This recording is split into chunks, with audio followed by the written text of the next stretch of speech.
Hey guys.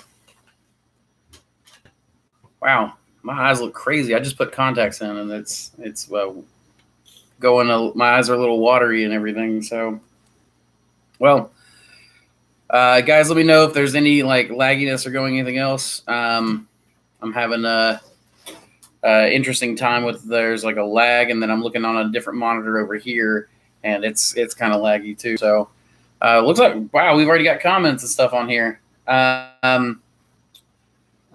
Let's see. We got Armel Martin says, "Hi Andrew, new subscriber and grower here. Grateful for your channel, superb content. How do you recommend checking contamination in liquid cultures? Agar required. I'm ordering materials today." So, Armel, the big thing is with liquid culture, agar is the best way to check it. There are some pre-checks that you can kind of do. You can look at it and see if it's cloudy, but cloudy is not 100%. Sometimes I have a cloudy liquid culture that is actually clean.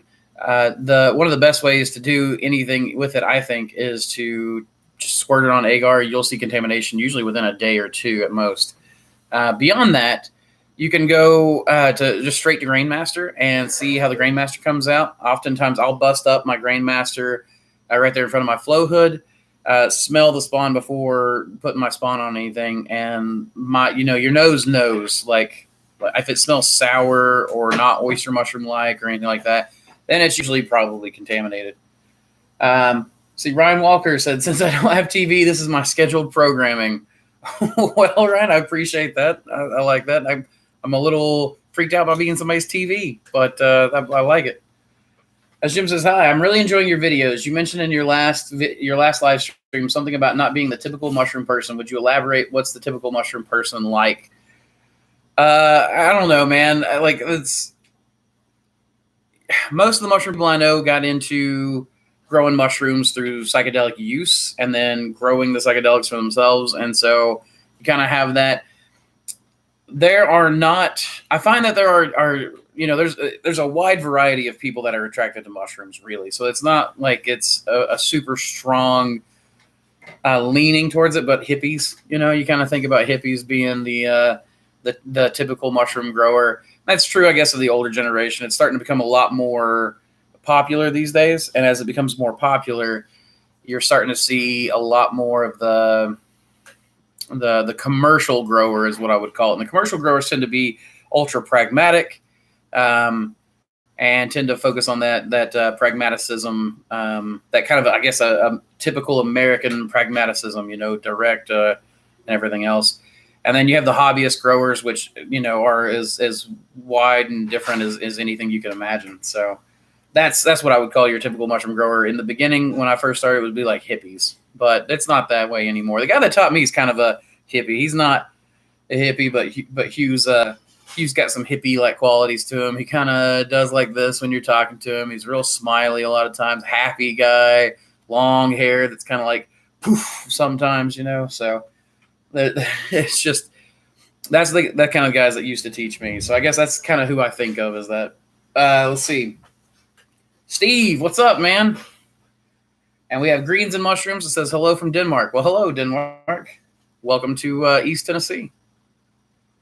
Steven says, Iowa here. It's starting to unthaw. Is it really? So we've had cold but sun. It feels like April to May, I think, right now. Maybe late March.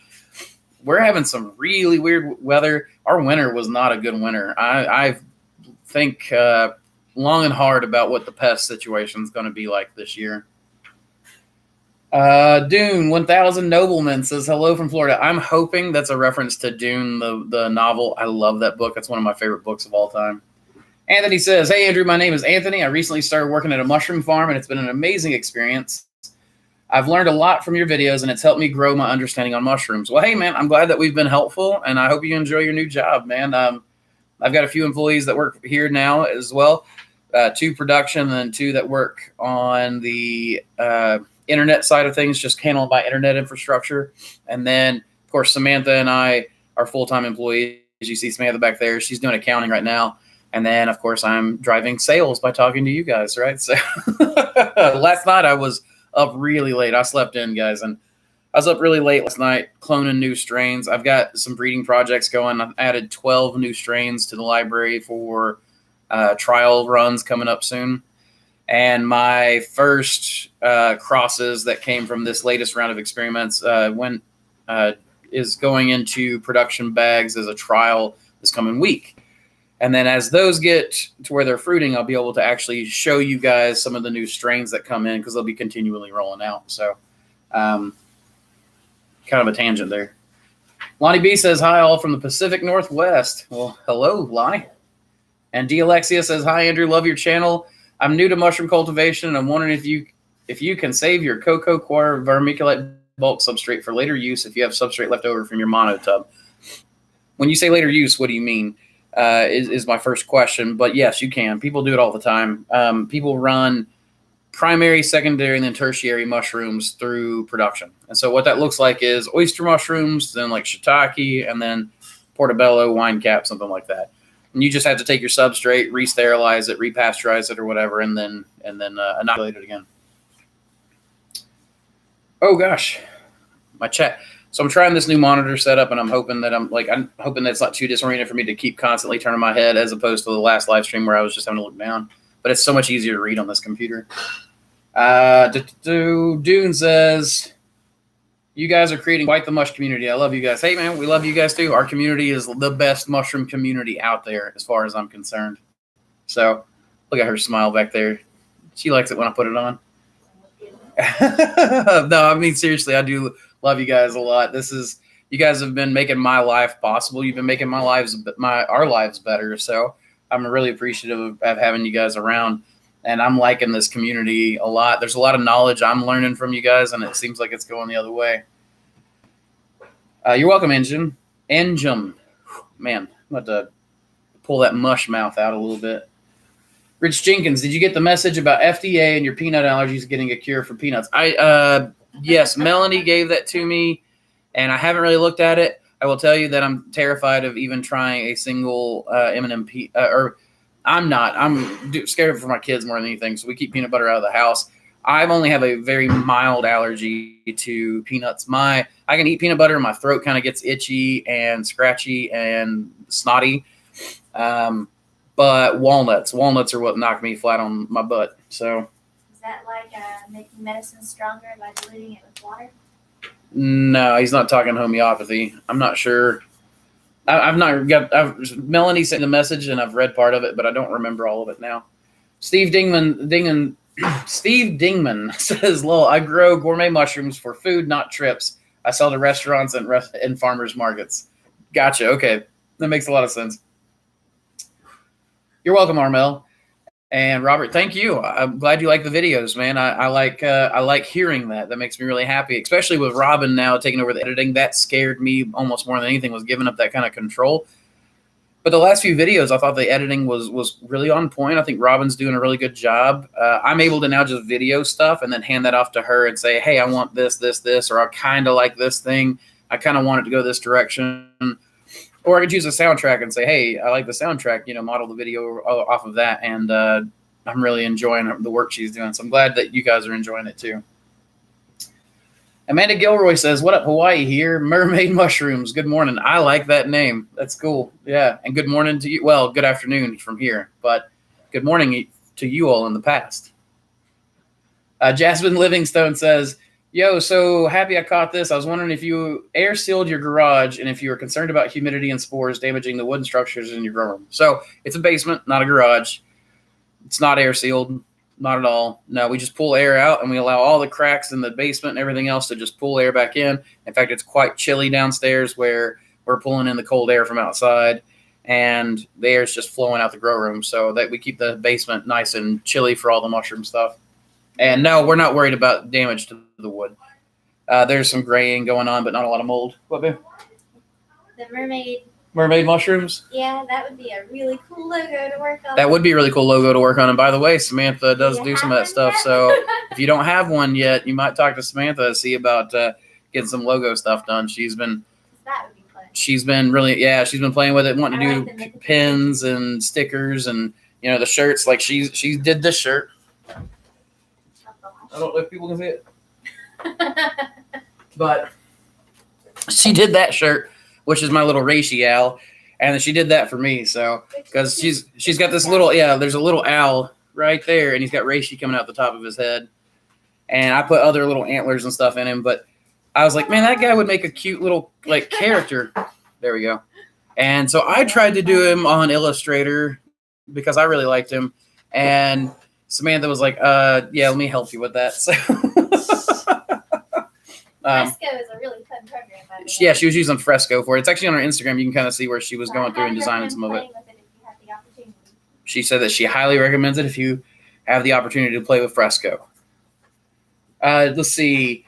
Doon says, you guys, Earth Angels, what the fungus? I almost read that the other way. Myers, simply awesome. So much more info out for the beginner. Yeah, it's insane. I've been scrolling Instagram and don't think that I haven't been noticing all these farms pop up on Instagram. And a lot of farms using our PVC wood shelves. So I know you guys are watching and putting on what we're talking about in practice. And that blows my mind because back whenever I first started, there was almost nothing that you had to pry information out of the void. And now it's like the void is just coming to you and giving you that information. See, so it's a lot like late March where you're at too, Steve. That's yeah, I mean, it's exactly the way it is here. I kind of don't like it. I like winter. I like the cold. I am finally comfortable for once this year, or for the past calendar year. Now, granted, Samantha, Ben, everybody else I know is freezing, but I'm happy in shorts and a t-shirt. Jacket over here. Yeah, she's in a jacket. I'm in short sleeves and shorts.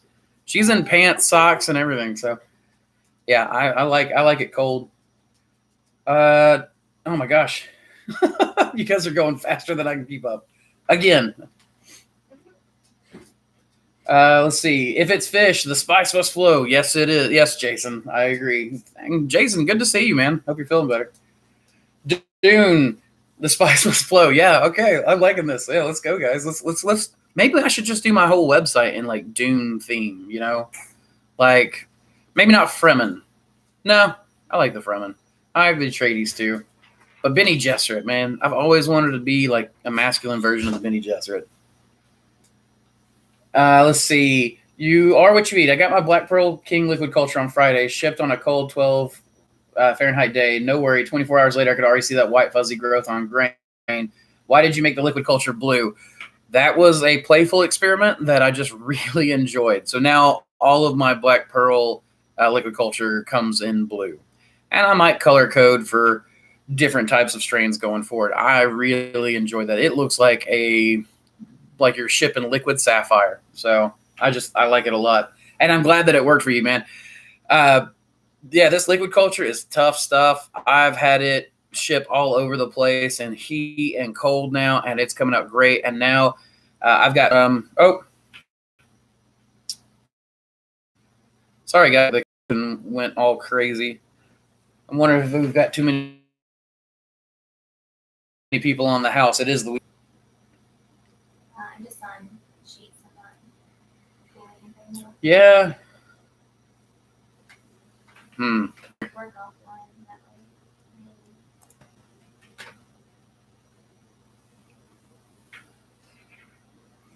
Okay, can you guys still hear me? Yeah, you're getting cut out. Okay. To have this in the live stream, but we're just gonna see if we can power through it now. Back online. Okay, awesome. Yeah, it's looking like it cleared up over here as well. So, but it looks like my feed went a little fuzzy, but that's okay. You guys don't need to see me. I'm pretty ugly anyways. So, all right. So, you disagree? Well, I'm glad you disagree. I'm glad that you think I'm a handsome MF or mushroom farmer. Fear is the little death. Fear is the mind killer. I will turn and face my fear. Let it flow through me. And when I turn, all that will remain is me, or something like that. I can't remember it. Oh my gosh, I'm going to have to reread it now because I've forgotten the words.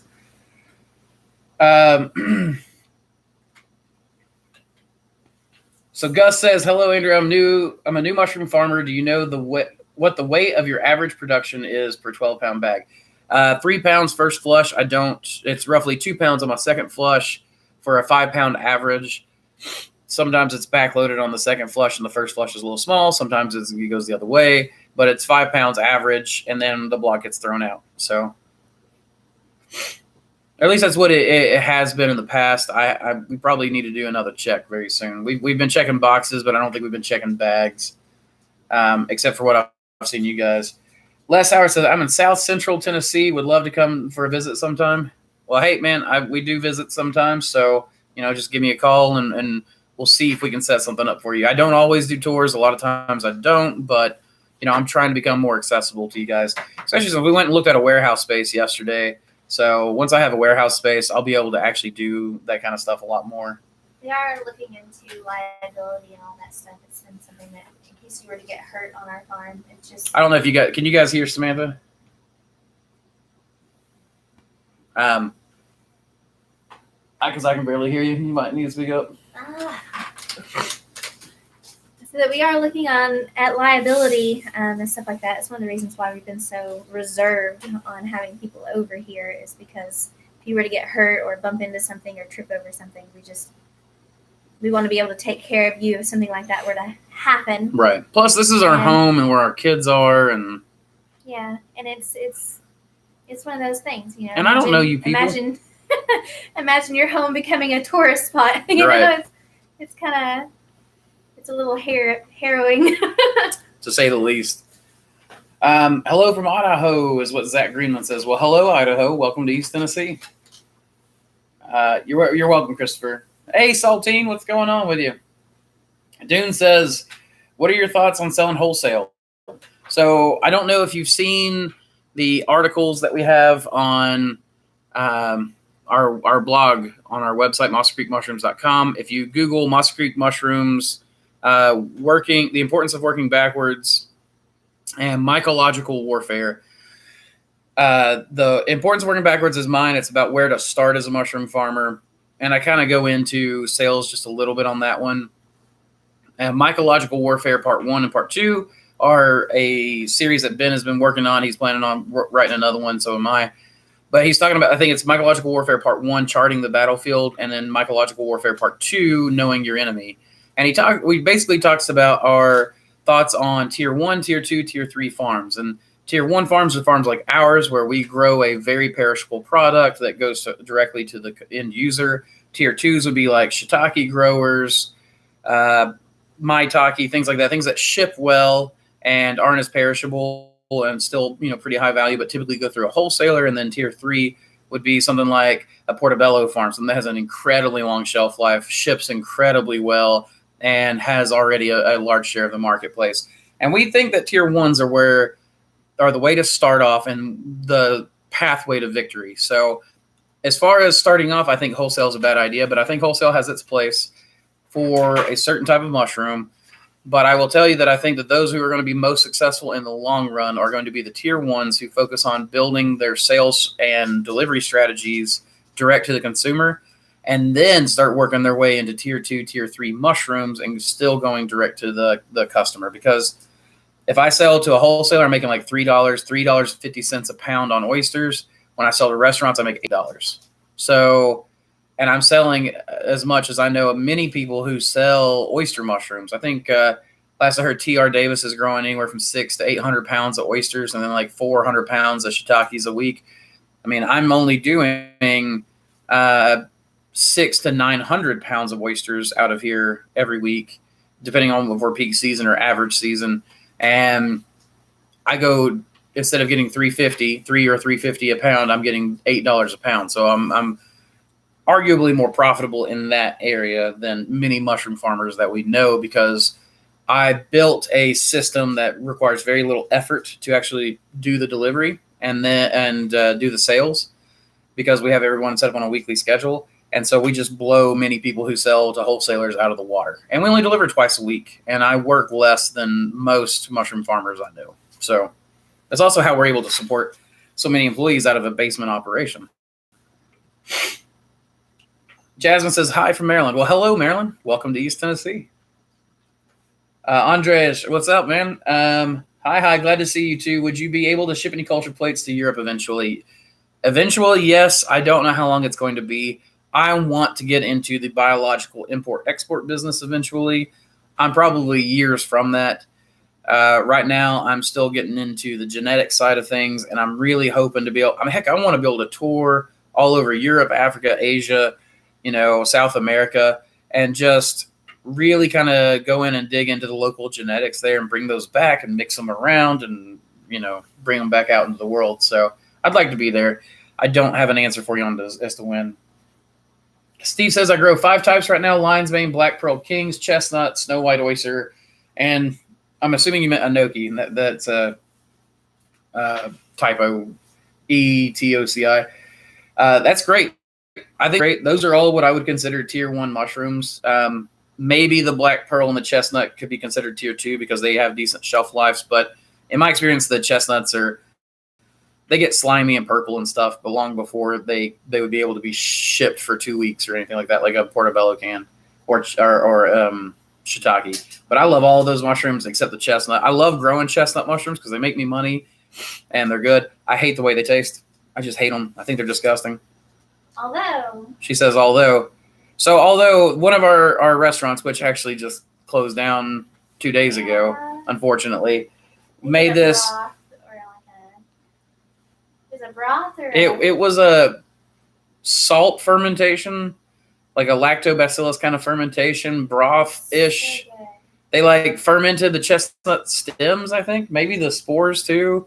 They collected all the stuff from the chestnut, the trimmings and things, lacto fermented it, and then cooked it, reduced it down till it was like a syrup, and that was actually really good. You took a spoonful of that. We tasted it for hours. Samantha and I were talking about, we still taste it. We're in the van going, oh my gosh, it's amazing. Very flavorful. Oh yeah. See, Amanda Gilroy says, what would you recommend as substitutes for ingredients of Master's Mix if hardwood fuel pellets or soybean hulls aren't available, I'm assuming? Okay, so it wouldn't be Master's Mix anymore because that's the specific name that T.R. Davis gave to that recipe.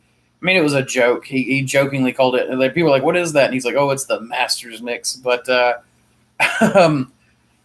name stuck, and I think he loves that it stuck. So if you can't get hardwood fuel pellets, try to find straw pellets or Douglas fir pellets. Those work. If you can't, maybe bulk sawdust is the way to go. You're just going to have to build different infrastructure than what I talk about building. That's enough, dog.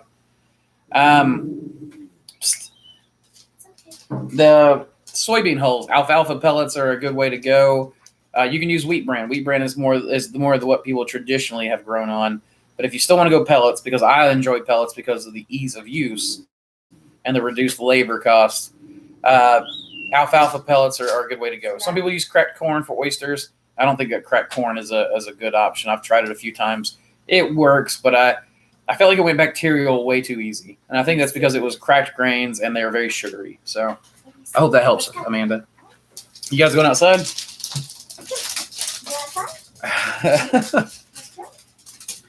Okay.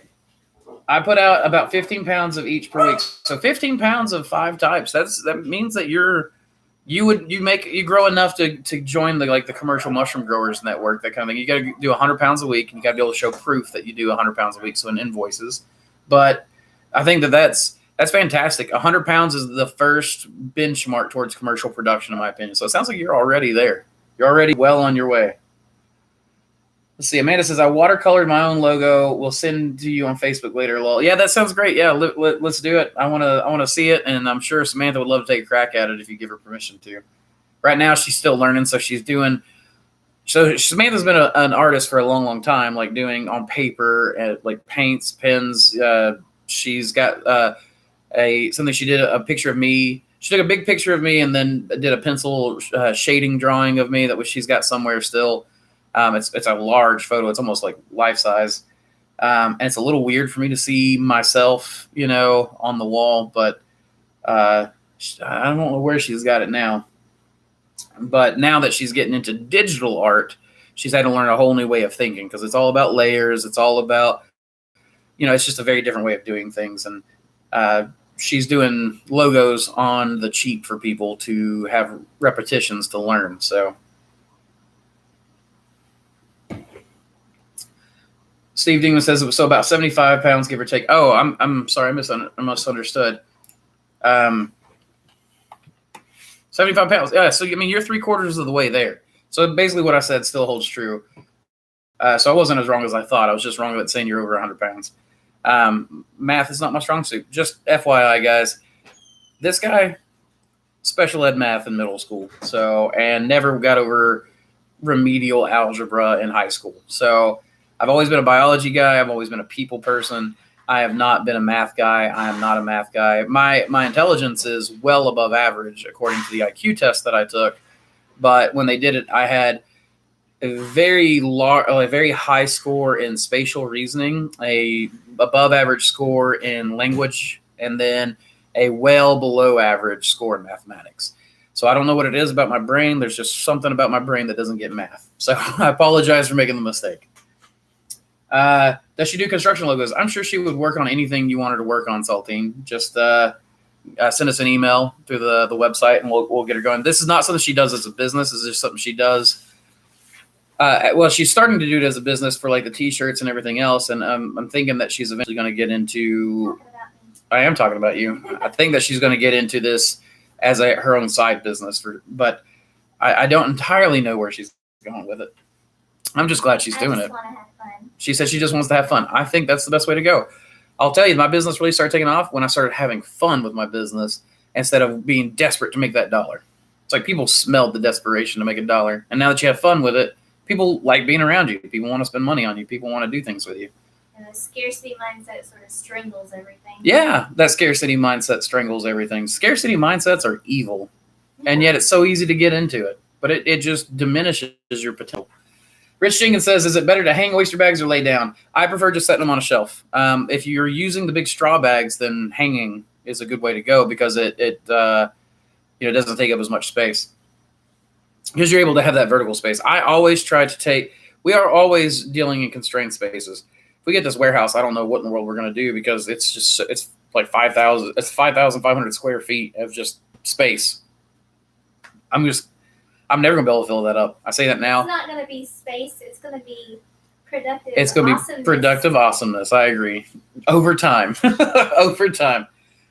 But I'm actually really excited about this transition to the warehouse because I'll be able to get to document that and show you that to you guys and build dreamscapes in there. That'd be cool.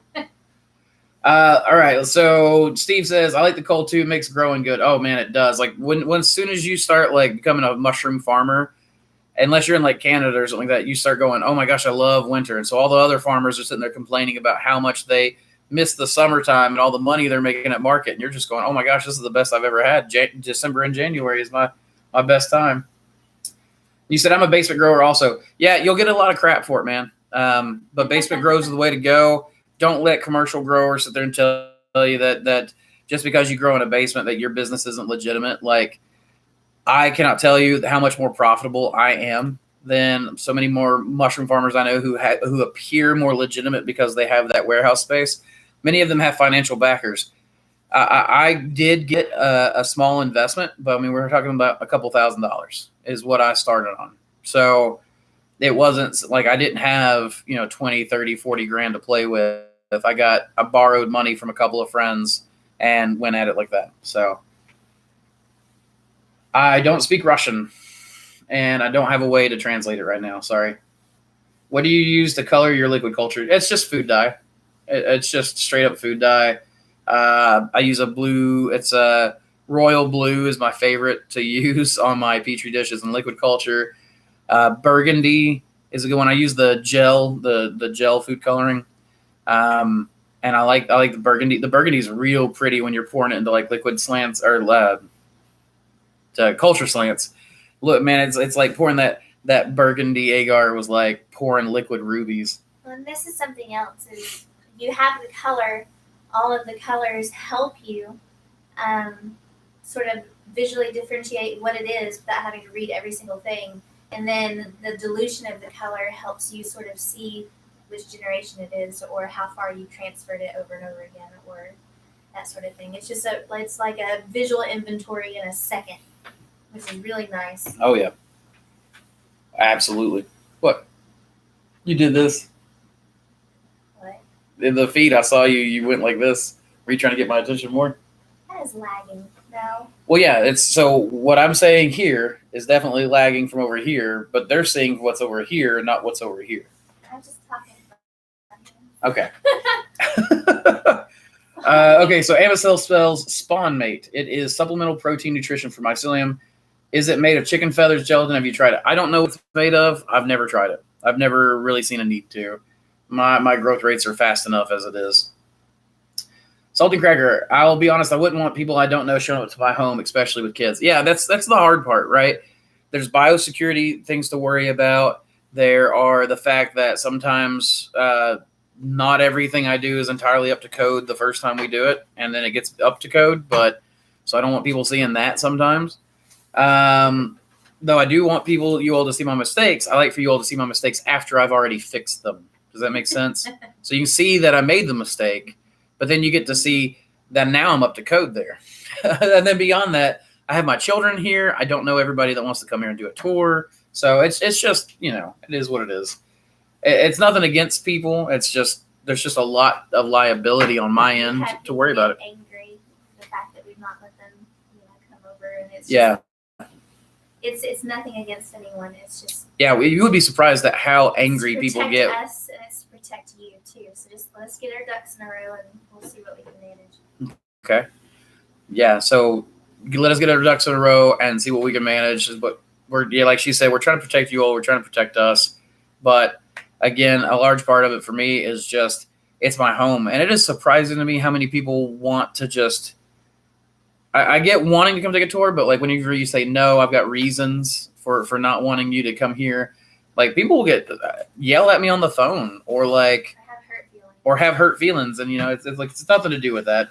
It's nothing to do with you guys. It's not meant to be offensive. It's just or think that we don't care about them and what their dreams are, or right anything like that. Right. It's not we're not trying to snuff out your dreams or anything. It's just that you'll have the same thing whenever you've got your own up too. Okay, I do 6-pound bags because I got a great deal on bags, so my work loss is doubled. Yeah, that's the thing. A deal is not a deal is not a deal is not a deal except amongst Ferengi, right? Nah, Star Trek joke. Yeah, I'm kind of geeky. It's free is never free because free is going to cost you somewhere, and you should decide where it's going to cost you. And if that is where it's going to cost you the best, you think is those 5-pound bags, then that's the sacrifice you're willing to make. And if you're wanting to do, if you want to switch it up to 12-pound bags and have that, heavier duty, like I've got big shoulders, I get it. Not everybody's, likes shaking 12-pound bags, but it cuts your production numbers in half as far as how many repetitions you have to do. And therefore your labor bill goes down on it. That said, that's the sacrifice I'm willing to make. So everything's going to be about where you're willing to make a sacrifice. And by all means, make the sacrifice to get a leg up, but don't allow yourself to be restricted by that sacrifice when it comes to growth, if that makes sense. I think it does. Okay. I hope it does. I hope so too. Whoa, my feed just got fixed back to HD for some reason on my computer. Don't know what happened to that. Maybe the internet's working again. Milan says, hey, recently tried the 50-50 Masters mix with several strains, all overheat, and the mycelium dies back. Too much nitrogen? Do strains need to be worked up to this amount of soy or something else up? So there's a lot to unpack here. Overheating is a concern. I try to keep my incubation room at 75 or below. 75 is the maximum I want my incubation to get to.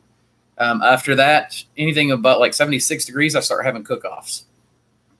Also, when I store my blocks, so I put my block on the shelf, or rather Jason and Laura do most of it now, but put the block on the shelf, and then we put our hand between and then put the next block so that there's always airspace between your blocks. They can touch on the short ends, like if you're putting a block in and then you put one block in, put another block in, and you've got airspace all around, but they're just touching right here. I think that's okay on the small sides, but you don't want those big flat sides up against each other and them cooking each other to death. As far as too much nitrogen, no, I don't think there's too much nitrogen there. I've never had a bag kept at the proper temperature cook off. Now, if you've got mold growing in there or bacteria growing in there, it can get hotter than what it would just by itself. So maybe the technique wasn't correct. Maybe your storage wasn't correct. Maybe your temperatures weren't correct. Maybe you didn't have a good airflow flowing around them. There's a lot of factors that it could be. So without knowing your setup, seeing your setup, that's what consultations are really for, guys, is for me coming in and troubleshooting. And the reason why is because in a consult, I can like laser in on that. We can dig down and find out your specific problem. I hope that any of those answers helps you with that problem. So I'm not trying to say that I'm not going to help you without a consult. Just want to make sure you know that. Curiosity says, using spirulina in the grow room to reduce the outside intake of fresh oxygen. Any thought? Contamination risk may be great for humidity and reduce the need to control temperature. So I don't know that it'll change your need to control your temperature, but I have grown spirulina. You can grow it in the grow room. I think the best way to do it is to have your air pump outside the grow room so that spore air is not being pumped into your spirulina tanks. I don't know that they're actually producing enough oxygen to make a difference. You'd have to have huge columns going, a lot of biomass, because you got to think, if you've got a couple gallons of spirulina growing, well, think about all the biomass that's in a single bag. So you got a lot of mycelium breathing out CO2 versus spirulina breathing out oxygen. You'd have to have about that same biomass, if not more, to make up for the CO2 that you're making. So I don't think it's a bad idea. I'm really interested in these closed loop system ideas for like space farming and urban agriculture. I love spirulina. I think I like getting the juices and stuff with spirulina in it, the powders and all that kind of stuff. But as far as raising it, I didn't think that it was worth the money to raise it myself whenever bigger companies can do it better. And I didn't see it helping out in the grow room much.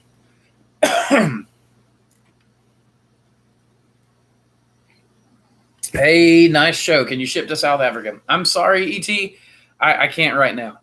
I'm working on getting import-export stuff going, but I can't do that right now. KAPE. Copy? I hope I pronounced that right. Hello from Germany. I like your channel. Well, welcome, Germany. Welcome to East Tennessee. I'm glad you like it. Glad to have you here. Jasmine says, which strains fruit well together? Everything I grow, everything you see on my channel is fruited together. So, what are you doing, Samantha? What are you smiling? Not oysters and portobellos. Not oysters and portobellos. At least not That's in fair. Our experience, because we tried to grow almond portobellos one time, wasn't it? The almond portobellos we tried outside. We tried the regular portobellos indoors, and they didn't do well. Well, we first started in bins. Yeah. Trying to not use the plastic bags and everything else, and we ended up with oysters and all of our other species. Yeah, the portobello did not I guess the oysters just spored and took over the portobello spots. So, but going back to the spirulina and everything else, and tying that in with what we're currently saying is the fact that find what works first, and then dream a little more. What? Find what works first. Right. And then start expanding and dreaming. Yes. Yeah, find what works first and then expand and dream as far as spirulina. Introduce that in small amounts. Yeah. Don't try to change everybody, don't try to change the industry when you first get in. I tried to do that. The wheel works. Yeah. Well, the wheel works. Don't reinvent the wheel. Learn about the wheel and then learn how you can make that wheel better. So, Jasmine, to answer your question in a more direct way, oysters, hericiums, black poplar, enoki, king oyster, all of the chestnut mushrooms, all of those that we grow on our channel, they all grow together. So I think they all fruit well together. PE says, what's the best way to grow outside using stork ends or dried mushrooms? Okay. You're going to have to clarify. I'm not sure what you mean by stork ends. Anjum says, have you read Mycorrhizal Planet by Michael Phillips? If so, what do you think of it? I got it. I have not read it yet. It is on my reading list. So I've been really interested in what he's had to say in a couple of talks I've seen. Bob says, what's the difference between your King Blue oyster and the blue oyster? Did your King Blue come from the original blue oyster? So my King Blue came from a cross of blue oyster and elm oyster. And the king blue is got big fat stems and a big core on it. It's usually not something you want in oyster mushroom production. You usually want cap. The king blue, however, the ugly fungling as we call it, grows out in this weird mass, doesn't really cap out, it grows in this big core and then caps out. And usually they're shaped kind of chanterelle-ish, when they're ready. Like here's the gills, and they kind of are shaped like that.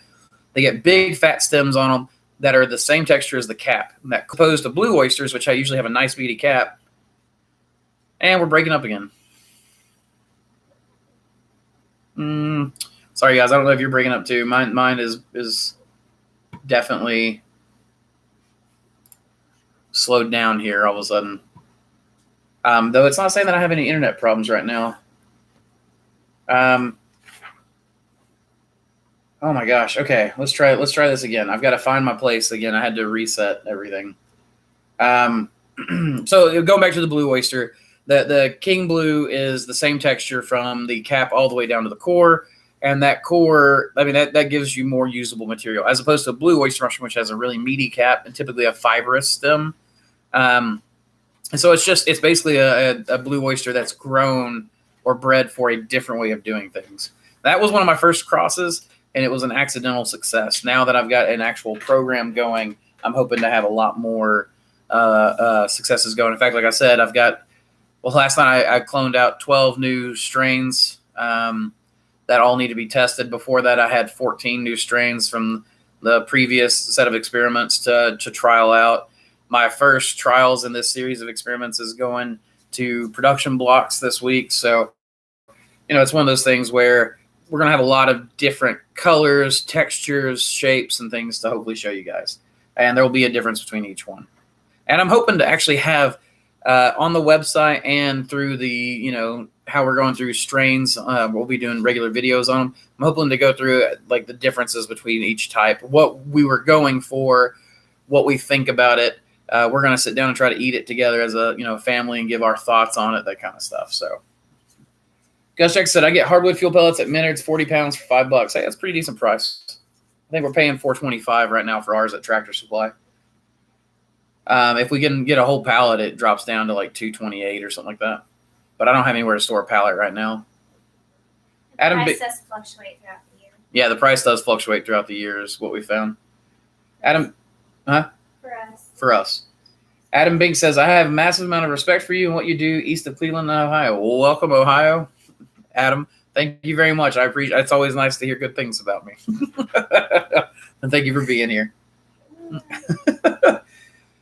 Steve says, steakhouses buy my chestnut mushrooms for their cover shrooms. It's why they like the chestnut lot longer shelf life. Yeah, steaks are a good way to go with pretty much any kind of mushroom, but the chestnuts in particular have that nutty flavor. I think that pairs well with steaks. You're welcome, Amanda. PE says, how easy to grow chestnut mushies? They're pretty.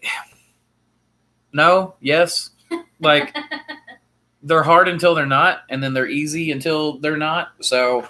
It just kind of depends. They are slow, so they contaminate easier. So if your technique's not that great or your cleanliness isn't that great, they're difficult. But if you can get all that stuff down where you're producing reliably clean work and can get them to incubate cleanly, then they're pretty easy to grow at that point. They're not as easy as oysters, but they are more difficult.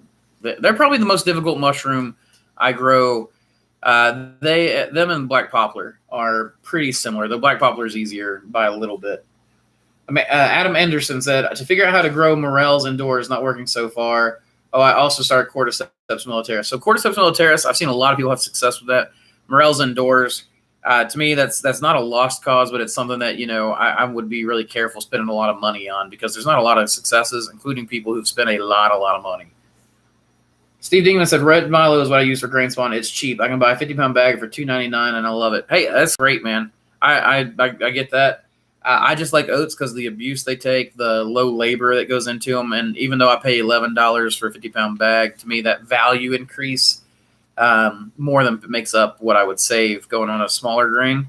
I just don't like the smaller grains. They bust easier in my experience. Now, if I was more careful, if I wasn't so how do we say? how do we say lazy, but in a nice way? If I wasn't so lazy, maybe I would have the smaller grains. But I actually just prefer oats for the nitrogen content, the harder shells, and everything else. What's up, Chris? Welcome on, man. P says, any way to make spores from dried mushrooms? You can do a gill rake. It is not always successful. When a lot of mushroom spores, when they completely dry out, are no longer viable. So a lot of the white rot funguses in particular, in my understanding, if the spores completely dry out, you get like a less than 1% germination rate. Doon says, I've been learning a lot through low-tech methods, growing out of grocery store bags for fun. I like experimenting with crazy substrates, looking at rabbit poo next. Hey, I did rabbit poo once for wine cap, and it was great. So I highly, play, and share your experiences with us. Adam says, Utah is also kind of a dry basted. I get it. It's a dry land for sure. It's gonna be, I don't know much about desert growing, guys. I'm thinking that I'm probably gonna fail you on a lot of that kind of stuff. Swamp coolers, I hear, are a mushroom grower's best friend in those desert lands. Jonathan says, loved your LC video. I'm gonna try that needle biopsy technique. Show how you make your liquid culture soon. Have I not shown how to make liquid culture yet? I mean, okay. Do you mean the actual recipe for the liquid culture itself, or do you mean how I inoculate them typically? I'll get back with me on that, and I'll see if I can't make a video to address your concern or your question. Josh Fink says, what's up, fellow Mossbacks? What's up, Josh? Welcome to the feed. See, winter is best for cannabis too. I didn't know that, weed man. Why is that? Why is that? Why is it best for cannabis? It seems like summer would be to me. Rich C, tips for identify early trike versus mycelium when testing LC on agar. So you're going to have to learn. Every strain you grow will grow a different type of mycelium. And when it grows from liquid culture, it will grow differently than it normally does from an agar wedge. So some strains put off a lot of aerial mycelium, and some of them are very cottony looking. Some of them are very straight and like straight edged, like a wall that's moving across a field. So basically my suggestion is to just constantly watch and see the way they grow, observe and learn your strains. And that will, like, I can see contamination before most people can because I've just learned, well, that's not right. And if it's not right, it's most likely contaminated. So the best way to do it is just learn your mushrooms. But that's a long view. So the early view is Trichoderma will show up green in 2 or 3 days. I mean, it grows fast, and wherever it's grown from, the center points will start turning green before the outer points will. And you'll see it that way. So it's a pretty quick test. Really, my biggest concern with liquid culture isn't testing for Trichoderma so much as it is testing for yeast or bacteria, because those things destroy liquid culture far more often than mold in my experience. But that doesn't mean that, maybe in your operation, every operation is going to have its own microbiome. Maybe mold is the problem in yours and not yeast. And maybe yeast is in mine because I brew so much mead and things like that we have yeast everywhere. So best way to grow morels outside? I have no idea. Sorry. That's not something I know. Sorry, guys. I meant to put my phone on silent. Let me put it on vibrate real quick. It's Adam. I'll call him back. Just my cousin. What gourmet mushrooms grow well in a mono tub? So, in my experience, I don't like any gourmet mushrooms in a mono tub, strictly speaking. You can use it mono tub and put blocks in there, and I've done that, and that worked really well. But usually it's ground stuff, something that will grow around. So kings do okay, especially if you can case your mono tub. I'm trying to think of what else. I've not really grown. There's not very many things that I've grown that do a lot of from the ground up. Most of them are from trees that we focus on. So I don't have a lot to tell you there. Maybe wine cap, cubensis, those kinds of things, but that's not gourmet. And when you ask me about gourmet, Yeah, I mean, I think that probably anything that grows from bottom up is going to do better in a mono tub than something that grows from the side out. And that's something that I try to focus on a lot. One of the reasons why we side fruit our oysters is because in nature, oysters side fruit, that kind of thing. That doesn't mean I'm not willing to make something fruit in a way it doesn't normally fruit, just to, be able to grow it. But oysters work. I've seen people do this where they saran wrap their substrate, place it in a tub, and then put a couple of holes in that saran wrap, and then the oyster mushrooms fruit in these top fruited bouquets. So you can probably do it that, as long as you can keep the oyster mushrooms from being up against the wall of the mono tub, because that's typically, in my experience, where mushrooms want to fruit, is right there against that wall, and that's pretty disastrous, because once it's sitting there on that wall, you're getting bacteria. Like wetness stays, and where wetness stays, bacteria grows, and then you're getting bacterial mushrooms. Dakota says, "Hey y'all, I love y'all. Thanks for sharing all the info. I have a question. Did your grow space need to be inspected in order to sell to restaurants and market? Do you need certificates or licenses?" So in Tennessee, it's going to depend on your state laws. But in Tennessee, and there are no federal laws for a mushroom farm under $500,000 a year. As far as what you make on your produce, so it's going to depend. I'll give you Tennessee for an example. Tennessee considers mushrooms, governs mushrooms the same way they do tomatoes, cucumbers, or anything else. It's just considered produce. And so therefore, that produce can be sold at market side stands, farmers markets, restaurants, anywhere that I would be able to sell tomatoes to. If I get up above $500,000 a year in fresh produce sales, then then I'll have to start following MGAP protocols and all that stuff a lot more. And if I want to sell to wholesalers, then I will need to have inspections, licenses, and all that kind of stuff. But as it is, I'm basically considered a small tomato grower in the state of Tennessee. It's just a small farm. Some restaurants will require it, and some others won't, because they're buying directly from the farmer. She's absolutely right. Though in my experience, those restaurants a lot of times require you to sell through a distributor to them, like Cisco or some really big box, and then you're going to get, I think, like $3-4 a pound. Yeah, we had a restaurant come into town called the Lonesome Dove. The chef is, I don't mind. I don't like being strong-armed, so I'm going to talk about who it was. I can't remember. Something Love. Tim Love? Is that his name? I don't know. Anyways, somebody came up to me at market one day. He's like, "Oh, I heard you're going to be selling to the Lonesome Dove, your fresh mushrooms." And I'm like, "I am? I've never heard of this restaurant. Who is this?" And they show me in the newspaper. There it is. Tim Love brings Lonesome Dove to Knoxville. And he's going to be buying mushrooms from Moss Creek Mushrooms and tomatoes from so-and-so and whatever. And I talked to the other farmers. I'm like, "We've never heard of this guy." Like, so apparently he's announcing that he's using my name to say that he's going to be purchasing from us. And so without ever talking to me, which I didn't like. But I was like, you know what? That's fine. Whatever. I'll sell to whoever.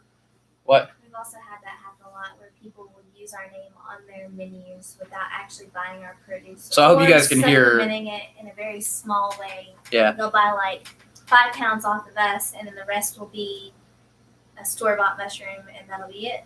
Yeah. And then they'll use our name. That's something that really bothers me a lot too. Yeah, if somebody buys 5 or 10 pounds from me, but they're using 40 pounds a week of mushrooms, and then they go through those, but they put my name on Moss Creek Mushrooms on the menu or on the restaurant, using my name to sell someone else's mushrooms that are lower quality. I don't like that. Just so they can say they're local. I hate that so much. Anyways, going back to Lonesome Dove. Deceptive. It is deceptive. So going back to Lonesome Dove, a couple weeks later, I'm at market selling mushrooms, and all of a sudden these cameras come up.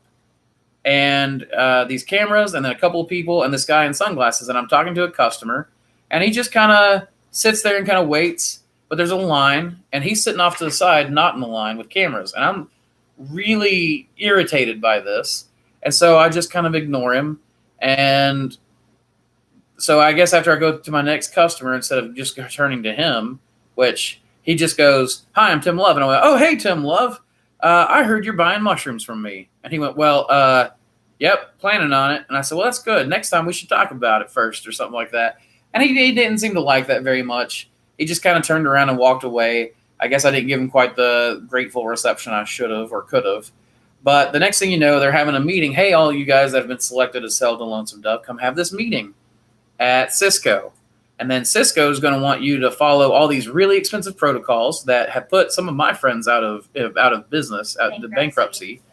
Or they're still in business, but they had to go through bankruptcy and fight to keep their business. But let's go through all these expensive upgrades and everything in order for you to sell to me, but you've got to sell through Cisco. So not only that, you're making less money selling to Cisco to be able to sell to this guy. It just made me livid. So I don't care who knows it. He doesn't buy a lot of local stuff, even though he says it. And he's tried to strong arm people to buy through Cisco. Now, if he's changed that now, then I'll happily retract that, and I'll happily do business with him. But it just really made me mad. Sorry for that long diatribe. I don't like being pushed around. I don't like it all. Call it Scots Irish. I don't know. I don't like it. And the best way to get on Andrew's good side is to be wholesome and honest with him. Yep. That's for sure. Yeah, just be who you are. Like, I like a lot of terrible people. I just want to know they're terrible people first. If it's fish, 12-pound bags aren't bad to shake. I would rather shake less 12-pound bags than more bags of lower weight. So, guys, if it's fish, is Jason. And Jason shakes hundreds of bags a week for us. So that should tell you right there the 12-pound bags aren't too bad. Thank you for coming in, Jason. Amanda says we're lagging. So I hope that was from earlier because I see that I'm behind on the chat. If it starts lagging again, guys, maybe we'll just restart everything. Maybe I'll have to reset my network. I'm not sure. Tony says, true about bags. It does cost something. I'm importing dirt cheap bags from Henan, China, for instance. I hope it won't come with COVID. Yeah, right. You don't want COVID-19 right now. By the way, I heard today someone announced that it actually escaped from a biolab that was across the street from that fish market. How crazy is that? Or was that actual, do they have so there is concrete. Yes, there is a bio. So I guess they don't know that it escaped from the lab. Well, it does say that. But the lab was the lab that had it was across the street from the fish market. And the way that the infection rate has gone, it looks like somebody was infected before the marketplace infections. So, I don't know. 2 + 2 = 5. That's speculative correlation. I like speculation, and I love conspiracy theories. I like concrete facts and evidence. Joseph says, send a sincere greeting from Slovakia from Europe. Hey, Slovakia. Always wanted to go there. In fact, I know that a lot of you guys get on here and like, hey, we're from so-and-so, and I'm all like, I always want to go there. Just so you know, I've always wanted to go everywhere, but I've heard particularly good things about Slovakia. Daniel C says, Moss Crew Sunday Fun Day. Yeah, I'm liking these Sunday Fun Days. This is some of the most exciting times I get is talking to you guys. I am an introverted extrovert. No, extroverted introvert. Anyways, I like short bursts of intense social sessions. And then I want to retract into a hole and never talk to a person again. Milton's Mushroom House says, how do you control the fresh air intake temp if it's hot outside? So we have the household AC, and we have window units in the basement. So where it's a negative pressure grow room, air gets drawn out from here, gets brought in from over here. There's air conditioning all along the way, and it just gets air conditioned as it goes through. When we build our new grow rooms in the warehouse, if we get a warehouse anytime soon, we're planning on building 2x4 structures with plastic wrap around them so that we're going to have isolated rooms. Each one will have an airlock. The whole warehouse will have HVAC. Or at least the one we looked at yesterday has HVAC for the entire place, but we're also going to have airlocks built with individual either window units or mini splits that go to it that will help us control that. And I'm just going to talk to my HVAC guy and see what he thinks as far as dollars to donuts, what's going to be the best way to go. Christian, and in fact, in wintertime right now, we don't even have heat on. The only heat we have is here in the living space. We have a couple space heaters. We don't use the central heating. I think I'm lagging again. I'm not sure. But anyways, we don't use central heat in the wintertime. We just live a little chilly because everybody knows I'm more comfortable, and I can't take off much more clothes than what I've already got off right now. And everybody else can bundle up. And then we have little space heaters for pockets of warmth, which Samantha and Ben and the children's oftentimes huddle up next to when they're hanging around. So Jasmine says, hi, I have a lot of outdoor space. I want to retrofit a shed, but I also want to grow as much out of doors without having to wait for logs to be completely inoculated. Any advice? You can grow bags outside. I see people do it under trees a lot. Building a greenhouse type structure with a shade cloth over it and misters. You're going to have to really dial in how you grow with the seasons. You're going to have to put up with bugs in your mushrooms, but it's possible. I know plenty of people who do it, particularly if you live in a cooler climate. That's pretty mild. It's pretty easy to do that. In fact, I know a guy who does it, and he's out of Texas, but he's like in the mountainous area, so he gets good spring and fall crops. And then in the summertime, I think he shuts down mushroom production entirely. My nose is getting stopped up, guys. M says, since you just mentioned trying to not use plastic bags, I want to get into cultivating mushrooms, but I don't like the idea of using so many plastic bags. Any ideas for reusable growing mediums? People use buckets, things like that. I think it's a bad idea. I know that bags are going to tear you up inside a little bit. Just push through. Use the bags. It's not as bad as you think. In fact, you're hurting the environment probably a lot more with the amount of oil you're burning to heat up the water, the soap you're using, and everything else to clean what you're cleaning, as opposed to using bags. Bags, oftentimes, at least where I live, if I throw them in our blocks get cut open and the bags go to the landfill or to a recycling center, usually a recycling center. The substrate stays in our yard or goes off to gardeners. It gets sold off. So I just, guys, the plastic it's just not as big of a concern to me as it once was when I first started. So I will tell you that the pain kind of goes away, especially as you start learning that, washing all those bottles in an automated system, the bottle culture looks great because it's reusable and your plastic use is down. But honestly, you're just offloading your pollution somewhere else. At least with the plastic, you get to see where your pollution is going and you get some control over where it goes. Christian says, how does too much light affect mushrooms? So if you have too much light, oftentimes it'll dry stuff out. Or they'll get like a sunburn. It's not really a sunburn. They just get really dark skin. My favorite oftentimes is our blue oysters that grow on blocks out that we've thrown away.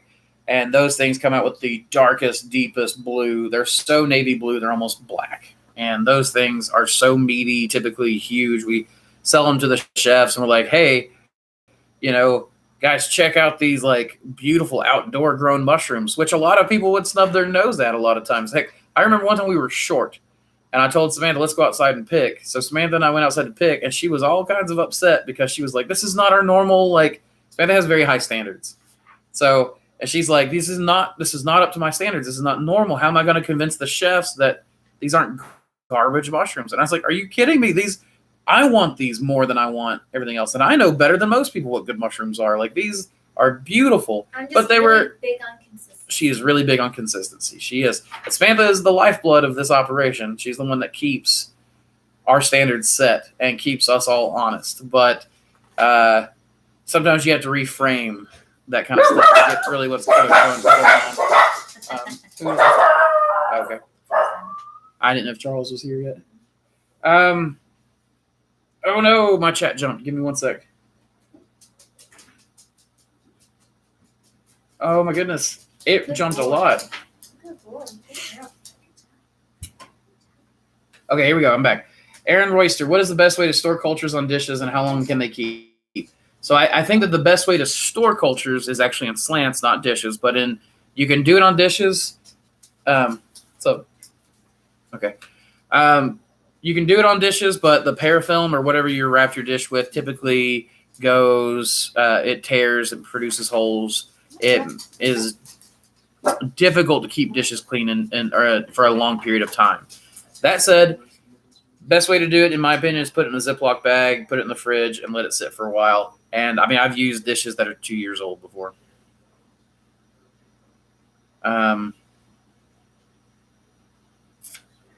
Jeremy Schvillen says, ever grow Lenny's coral tooth? Well, if you mean his comb tooth, the comb tooth is from me. And so, yes, I've grown that one a lot. If you're talking about the coral tooth, which is Aaron Davis's comb tooth, it's actually the same species, even though I think they're labeled different species. I grow it. I'm growing it right now. So the Aaron's coral tooth is very feathery and not very thick. My comb tooth is very branched, very lobster tail textured, except in the teeth. And it kind of depends on what you want. Aaron's is wonderful if you want a crap ton of little things just spread out all over the place. It's beautiful. It's feathery. It's light. It looks like a spiky cloud.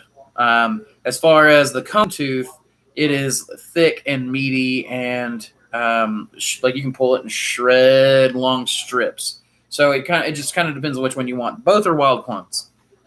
And I think Aaron's is a great way to go for a little bit of variety in Hericium. In fact, one day I know there's a Mike Tyson Mushrooms, MYC Tyson.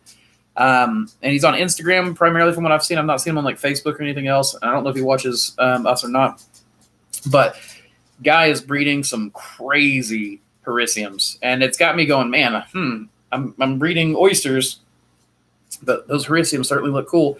I actually getting into breeding black poplar mushrooms for the past few weeks, but right now I'm still getting all of my parental stock in before we start with that. But I think that coral tooth is a good one to go. Curiosity says Spirulina concept. I have old tank for wine in my cave. Instead of destroying, I hope implement those in the fruiting room. What happens when spore goes in the Spirulina culture in your experience? It just clouds it up. They will grow.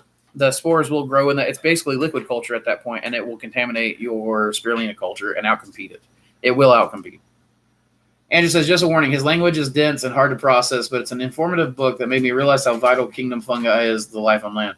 Yeah, that's what I'm hoping for. I'm hoping for a book that I'm going to have to read in segments over a year or two. I like that kind of stuff. Doon says, Jeremiah, I grew Lenny's coral tooth. Hey, man, give us your opinion on it, please, on the chat so I can read it out loud and everybody can hear it. Anthony Ledoux says, hello from upstate New York. My wife and I are seriously thinking of starting a grow in our 16 by 12 basement. Any suggestions or quick advice? P.S. Love your old vids. Thank you. Hey, man, I'm glad you found them useful. Any suggestions? Start with working backwards. Start with the mushrooms and work your way back to lab work. Don't do lab work up front and try to push everything forward. Work from the point of mushrooms and work your way back.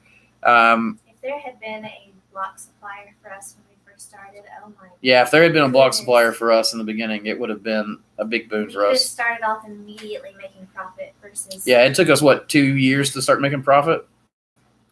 Where if we had started with blocks, we would have been making money. Now, there's a danger to that. The danger is that you'll never get off your block maker's teat. And for a lot of people, that's okay. But if you're wanting to go deeper, you're going to have to push yourself eventually. But in the beginning, don't worry about pushing yourself. Let it come naturally. Start making money. Line in those pockets. As things become easier, you get more downtime, hire employees to take care of your production. Then you go into the lab work. And don't try to do it all yourself. We're getting laggy again. We definitely did that. We tried to do everything ourselves. Hey, Collier, and is Brody on his Kindle or something? Long road. Just wonder why it's getting so laggy all the time. Michael Lee says, so what kind of spawn run can I expect from the Pathfinder? Does it get pure white like Oyster or is it like Lion's Mane? It's lighter like Lion's Mane in growth. It's kind of fluffy, cottony looking. It should still grow pretty linearly like an oyster does, but it's just going to be really light looking. And the Pathfinder is from tip to bottom. It's roughly the same texture all the way through. It's one of those marshmallow stem ones that's really nice. So I hope you enjoy it, man. I hope you enjoy it a lot. In fact, I've got some masters running of it, Michael Lee. So if you remind me, email me and try to remind me, and I'll see if I can send you a picture of it. Also, starting off, going back to the starting off and quick tips, document everything. I wish that we had done that more because in the beginning, Andrew was running everything and I was working as much overtime as I could. And his receipt book is a sandwich baggie and it drives me crazy. And there's no notes. You don't know what anything looks like. I'm not a details person, and I hate administration. And every personality test I've ever told me has told me to stay away from administrative tasks. But documenting things, making notes, and being able to go back and see it was really nice. Say what? This guy's name is your favorite uncle, and it's a picture of Adolf Hitler. Oh, that would be the worst uncle to have in the world. All right, Bob 4 says, how did you go about crossing the elm and blue oyster? How does the flavor of the king blue compare to the oyster? So it's got a very interesting smell. It does not smell like it tastes. So just know this. When it's growing, it kind of smells like Bradford pears. So it kind of stinks, like to me. Like, I don't know. Some people think Bradford pears smell great. Some people think they stink. I think I've got a really sensitive nose. I feel like Bradford pears kind of stink. These mushrooms, they smell like Bradford pears, but milder, so they don't really stink, but they have kind of that, just, that reminds me of it. But as they mature, they start smelling better. And they're never... Oh my gosh. He just walked outside and the dogs went crazy. I think I've got him like amped up somehow. But the taste is not as sweet as a lot of other oysters. It's not as that anise kind of smell. It is more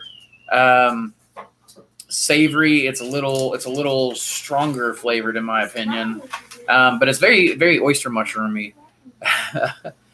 As far as how did I go about crossing it, I took spores from a spore print from a blue oyster, spore print from an elm oyster. It's elm A that this one's descended from, not elm Z. And it's not an elm oyster zygus. It's or Ulmarius. I mean, it is a Pleurotus austriatus elm. That's called the elm oyster, but it's actually just a commercial elm oyster. So you take the two spore prints, and then the way most people do it is a petri dish, and then you take your spores, go that way and that way, blue oyster, elm oyster, and then select from in the middle. I have developed a new method that I'm doing now. It's all these experiments I was telling you about, and the amount of repetitions, variations, diversity I'm getting from this style is far more than any other breeding program I've ever seen. I'm not willing to share that yet, but I plan to as I get it nailed down and I get a little bit ahead on strain production. And then I want to start recruiting people to it. And basically that'll probably come from our Patreon program. And then from there, we'll start rolling it out to people and applying it to different species and studying each species, because each mushroom species will breed in a completely different way. Not all of them will work the way I do on this one for the oysters. So like, for instance, for oyster mushrooms, I'll try to be quick because I know there's more questions waiting on me. You have a blue oyster produces a spore, a elm oyster produces a spore, and as long as those two come together and they're compatible, you have, each one has half the information. Now it's a complete organism. So with that, portobellos, for example, we'll use that. There's not a lot of breeding portobellos is more difficult because instead of being half the information in one spore and half the information in another spore, a lot of portobellos are tetrapolar spores. They have all the information they need. They've got like 4 parents already packed into one spore before the spore even leaves the mushroom. Only a certain percentage have half the information, are diploid. So being diploid, you have to find that one spore that's diploid that only has half the information and then breed it with another one. So just doing 2 lines isn't likely to be very successful because it's already a complete organism, and that organism is going to grow faster than the 2 halves are to meet each other and gain territory and then be visible and selected for. So it's going to have to be for every different mushroom, you're going to have to figure out the breeding style, the breeding program, and you're going to have to build a breeding program for each one. But I hope that answers your question. Salting Cracker says, you aren't lazy, you are passive. I like that. We'll go with passive. I am a passive person. Passive energy. That's right. Lalita says, hi, Jacques here. Jacques here in SA. At what price is Lion's Mane going? We're going there by you. Your videos on liquid cultures are awesome. Thank you. So when I sell my Hericiums, it's usually for about average $12 a pound to restaurants. If we sell retail, which we don't do much anymore, like at farmers markets, we just sold everything that we grow at $20 a pound. We had quarter pound, $5 baskets, and that's what we sold at. And then, actually, I think that we did do $8 half pound baskets, but I'm not sure. She may have just done 10. Jonathan Costa says, Well, I know you said you use a premix powder from Shroom Supply. I plan on ordering some with code Mossy. I was just looking for a step-by-step instructions once I get the powder. Okay. Yeah, I can do a video on that. It's really easy. I mean, it's basically the same way you make agar or anything else. And we do have an agar video coming out. Robin already has the footage on how I make my agar up, how I pour it, pouring slants, pouring dishes. And then after that, I plan on going into cleanup work, how to do a culture transfer, and then how to do cleanup cultures once they've you've transferred them, but they're dirty. So all that's coming. Eric Jepson, hey Eric, what's going on, man? I just let you into the saw that you requested to be in the Mossback Mushroom Syndicate last night and let you in. You said, hello from Turtle Creek Mushrooms in Caryville, Texas. I almost said Tennessee. Thank you for these open forums. Hey, man, you're very welcome. Thanks for joining us. Thanks for making the forums fun and successful. What's up, man? I can't pronounce your name. I don't read Arabic, but hello back to you. I don't want to ignore you. Gus Jackson says, PE, there's a good video on growing morels outside. Patience seems to be the key. You will not get fruits for about a year. Okay, I didn't know that, but that seems reasonable to me. Most things that grow outdoors take longer than what they would indoors. Jack Van Dommelman says, what is the best way to germinate contaminated wild spores? On agar, and then select, as soon as you see any growth, transfer it to as many different dishes as you can. What goes green, throw away. What stays white is oftentimes going to be clean. If you can get mold away from your mycelium before it sporulates, then you're probably pretty safe. Because mold is really only dangerous when it changes color. When it changes color, that's typically spores.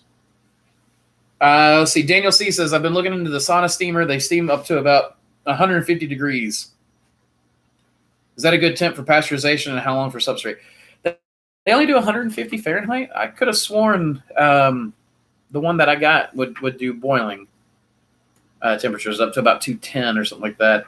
That 150, I think, will work for pasteurization. I don't remember the timeline at that level. 160, I think, was more ideal for water bath pasteurization. I don't know what your heat up time would be or your length of time on that. I'd have to study that and get back to you on it. So Giovanni says, hola, ¿cómo estás? Nada. ¿Y tú? I don't know a ton of Spanish, but where we live, there is a significant Spanish population, so I at least know some Spanglish. Wayne says, hello, Mossback fam. Well, what's up, Wayne? Welcome.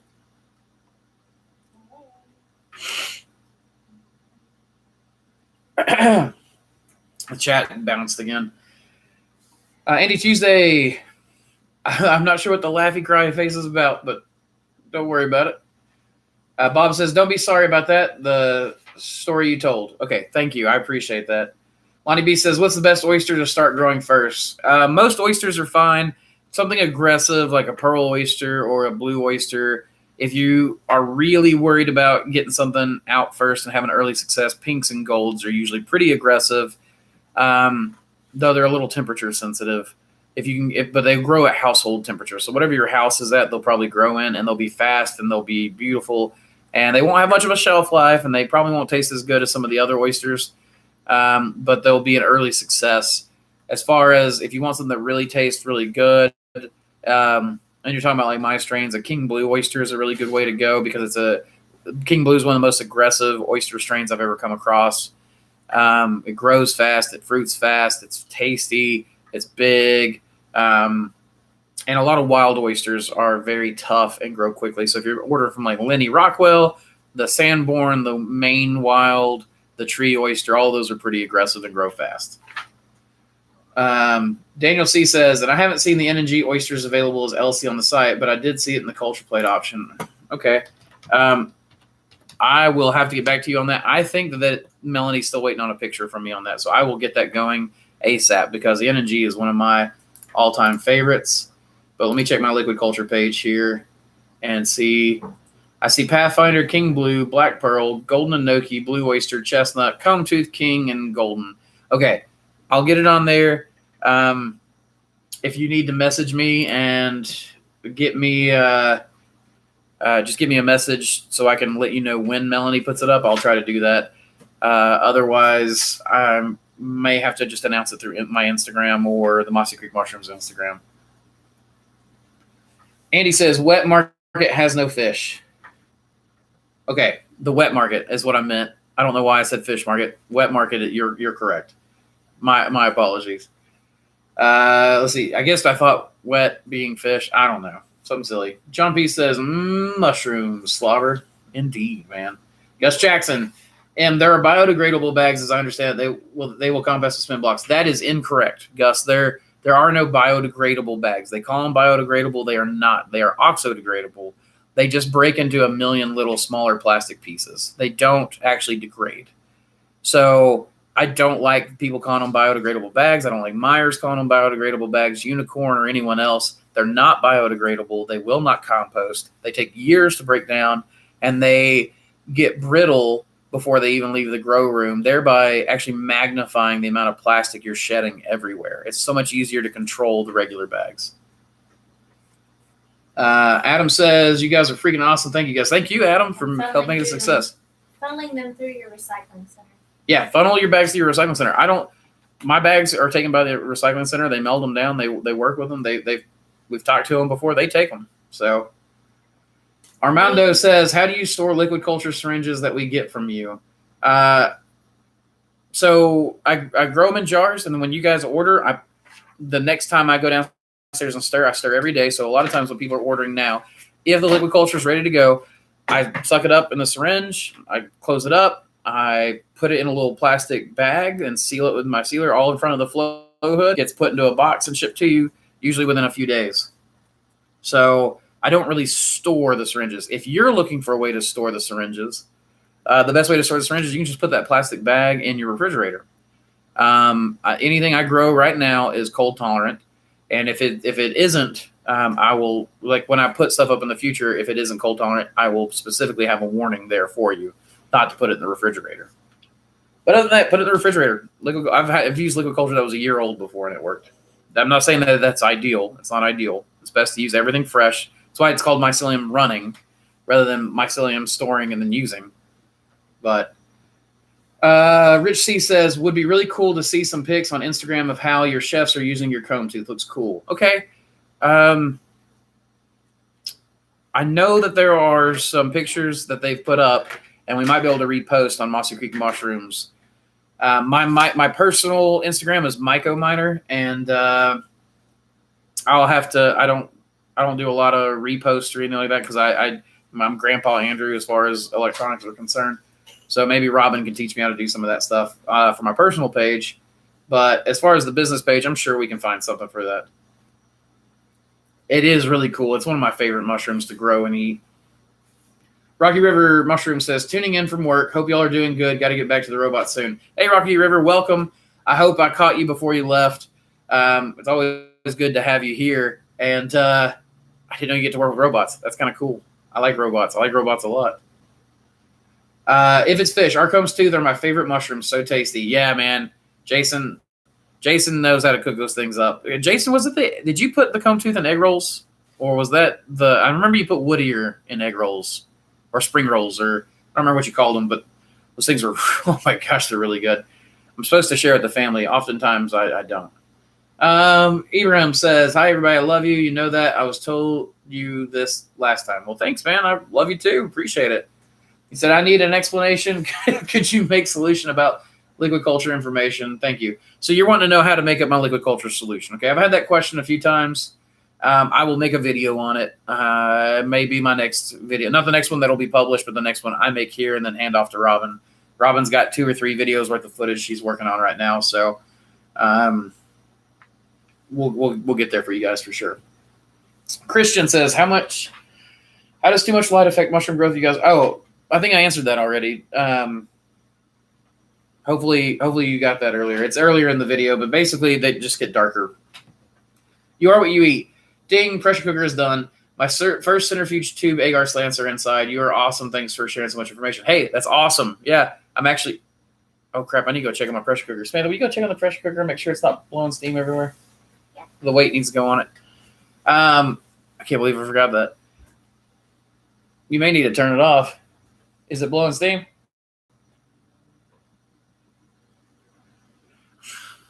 Oops.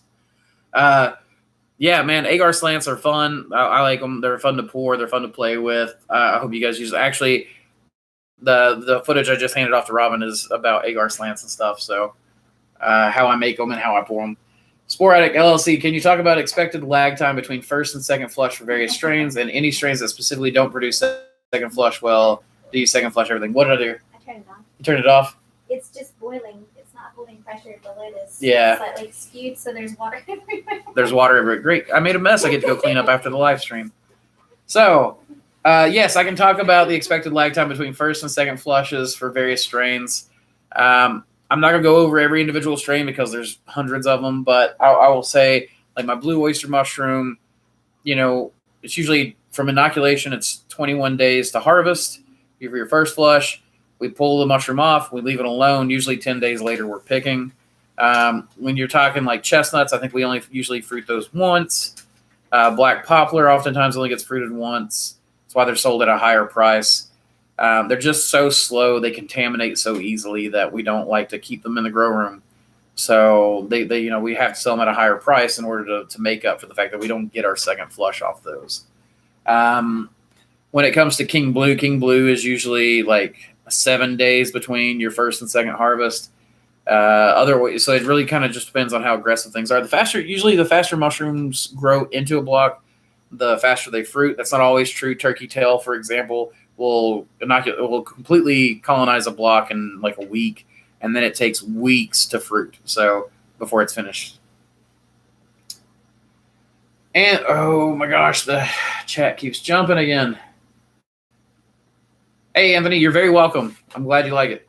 Doon says, I had 2 flushes of the coral tooth. The thing is the LC was labeled wrong as gray dove and wasn't fruiting. Okay, so that's not from me then, right? Because we don't sell gray dove. Yeah, there's a lot of mix-ups that happen for a lot of people, and that's actually something that Spanda's been helping me a lot with, is putting administration together so that things are actually what they're supposed to be. They go out on time. They're organized. Samantha has been the one that's been helping me a lot, getting a lot more organized. He said, Doon still says, I thought I was doing something wrong and then had a cold spell and bam, had coral tooth coming out. Never did contact Lenny about it. His selection is crazy. Oh, so it was Lenny. Okay. If you did let him know about it, I'm sure he would have replaced it. But since you're happy with it, man, I'm glad that you're happy with it. That coral tooth is amazing. I wonder, was it coral tooth or comb tooth? Did it come out pink or white? Because if it came out pink, it's probably mine. If it came out white, it's probably Aaron's. Because mine comes out pink at first and then whitens. Michael Lee says, I will enjoy growing Pathfinder. Want to get your advice on this species since it's a home-brewed mushroom. Yeah, I mean, it's a wild one from Washington State out in the national park area somewhere. A buddy of ours was working for, or maybe it was the National Forest. Anyways, he was working for the Park Service doing plant surveys and then happened to find the mushroom. Was going to eat it once he was out there with his whole team. They were going to eat it, but it was a little old, so he just left it alone, tore off a piece, wrapped it in cardboard, let it grow out, and then mailed it to me. And bam, now we have the Pathfinder. So from Cardboard Spawn that got mailed in a letter. And now that mushroom has traveled all over the United States, including Alaska. As far as advice goes, keep it cool. It likes the cool. It's pretty adaptable little mushroom. It's pretty aggressive most of the time. It will get blotch easier than some of the other strains will, so you have to make sure your humidifier's clean. Andres says, what was your breaking point? How many pounds of mushrooms did you have to sell every week to start making money? I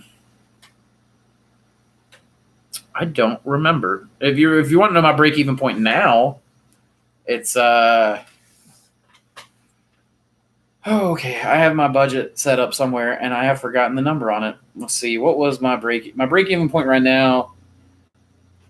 I think it's right around 600 pounds a week is my break-even point, because I have a little over $1,000 a week in payroll. You have rent, electric, and all that kind of stuff. I'd have to get back to you on it, honestly.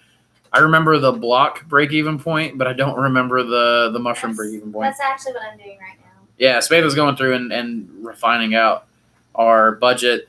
She's I'm doing a 2018-2019 cross analysis, and I'm comparing the two, and I'm breaking everything down to any fees that we had, any transactions, any way that we could have saved money, sort of thing, as well as the poundage and income versus purchases and all that. So I will definitely get back to you with that as soon as I have finished this, and this is what we're going to do with our next meeting, our next company meeting.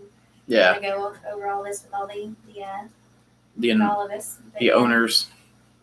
And Samantha, by the way, guys, is wanting to do some business associated stuff for you guys. So she's building out all these spreadsheets, and her hope is that we'll be able to export these spreadsheets to our patrons on Patreon. They've helped me Yeah. immensely, and I've designed them out of just sheer information overload, and it's just helped me. So I wanted to share that with you all whenever you get to that point that you're bigger and you've got more information than you know what to do with. Help you guys track everything. Stuff we wish we had earlier, and stuff we're building now, and then be able to give to our patrons on Patreon as we go.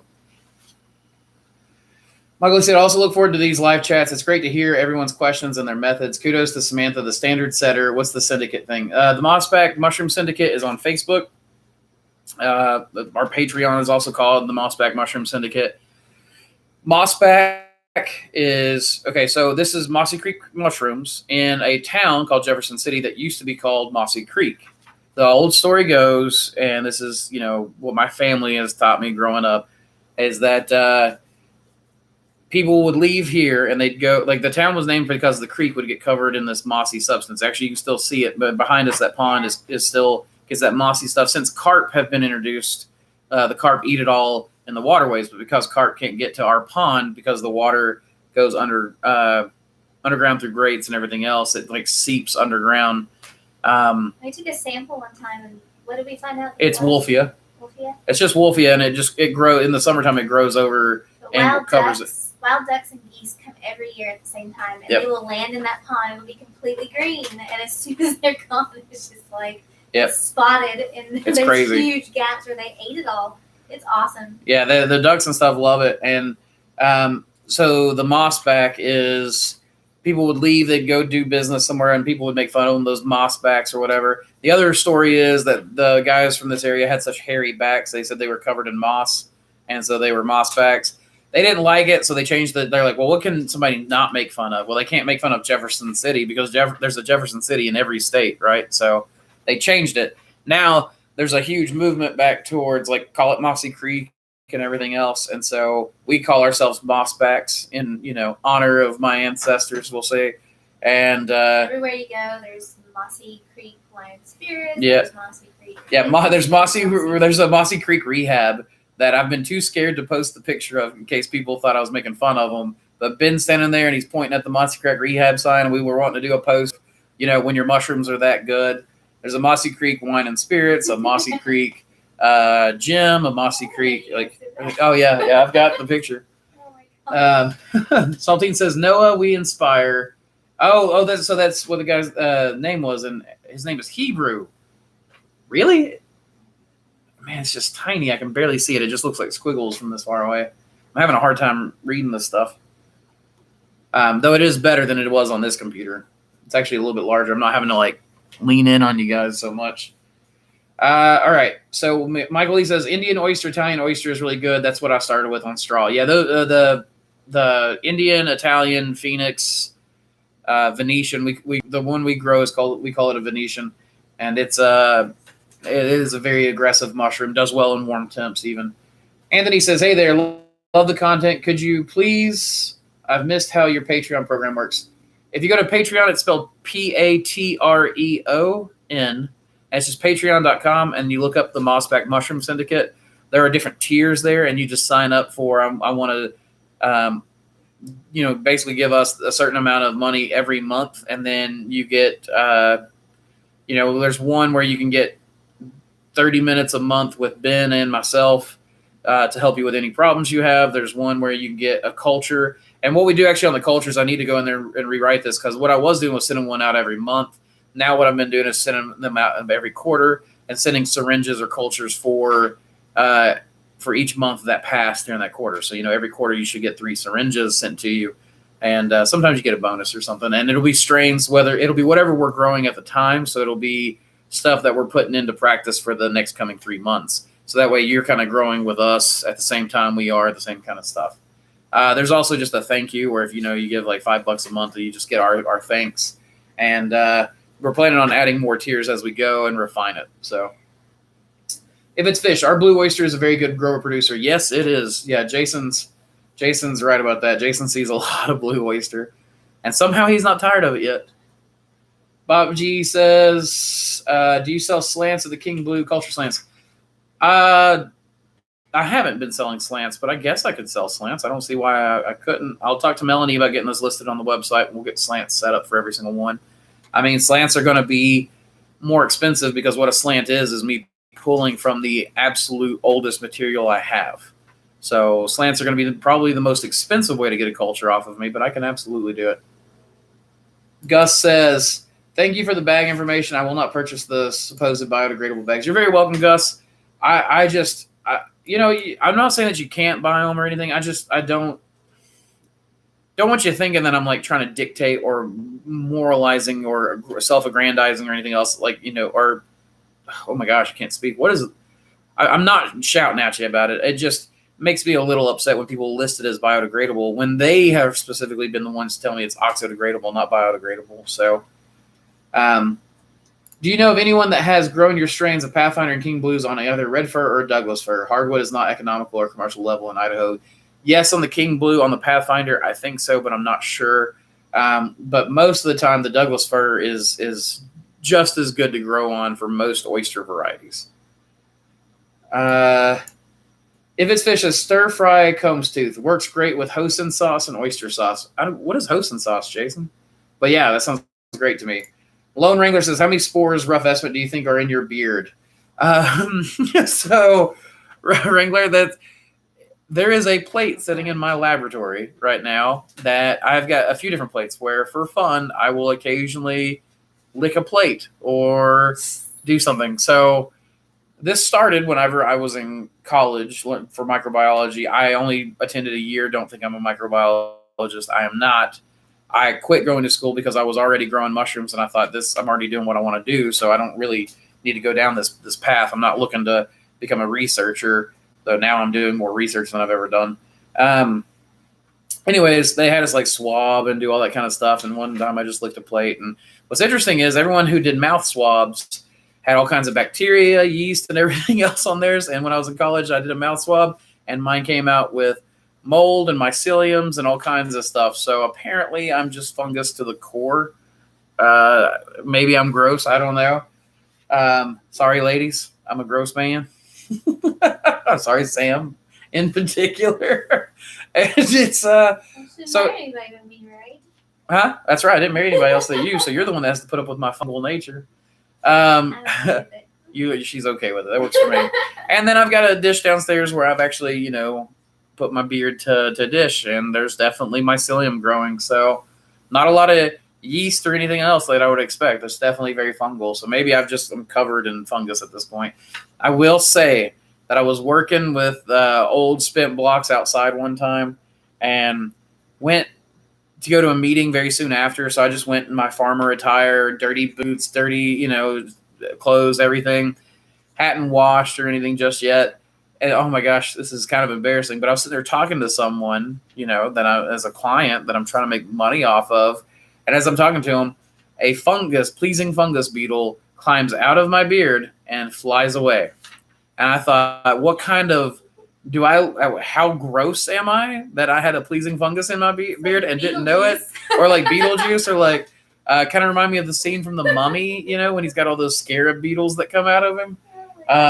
But I was also sitting there thinking like, well, there's kind of worse things that have happened. So. But hey, I mean, he definitely kind of like, whoa, that's kind of weird. And I was like, oh yeah, sorry, I was messing with blocks. But who knows how many pleasing fungus beetles and everything else I've got in my beard, right? Rich said I had to roll, but thanks for all your work on here in the moss bags. And he said, thanks, Fish. Yeah, Rich, I hope you got to hear us, but glad that you got to join us, man. And then if it's Fish said wood ears, that's Jason. Said wood ears and spring rolls, combs, tooth, and stir fry. Okay, yeah, that's the combo. That's the winning combo right there. Hello, Yash, and hello, and hello, and hello, and hello, and hello, and hello. To you. Gus says, do you soak your blocks between flushes? Nope, never. It's a good vector for contamination. Don't need to. We only flush twice, so we never do that. Hello again, Yash. Dr. Cannabis says, got any PE swabs? PE swabs? I don't know what that means. I mean, I know what a swab is, but PE, like... anyways, Zach says, do you know what species of tree the Pathfinder was on? Yeah, I can tell you if you will give me just a second to look. I have notes on every strain that I've ever gotten, and I can look it up right now as we're talking. So I just got to go to my strains folder, which is in my F drive, not my G drive. Let's see. I know that it was out west. I don't think it was on Quaking Aspen, because that would have been made me that it was an Aspen Oyster. I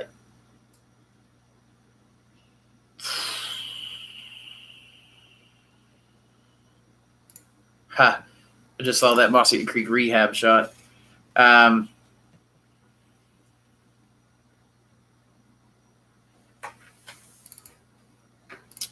my gosh, guys. I'm trying not to make this boring with a big, gap where we're in here, but I want to find that answer for you. So here's my breeding protocols.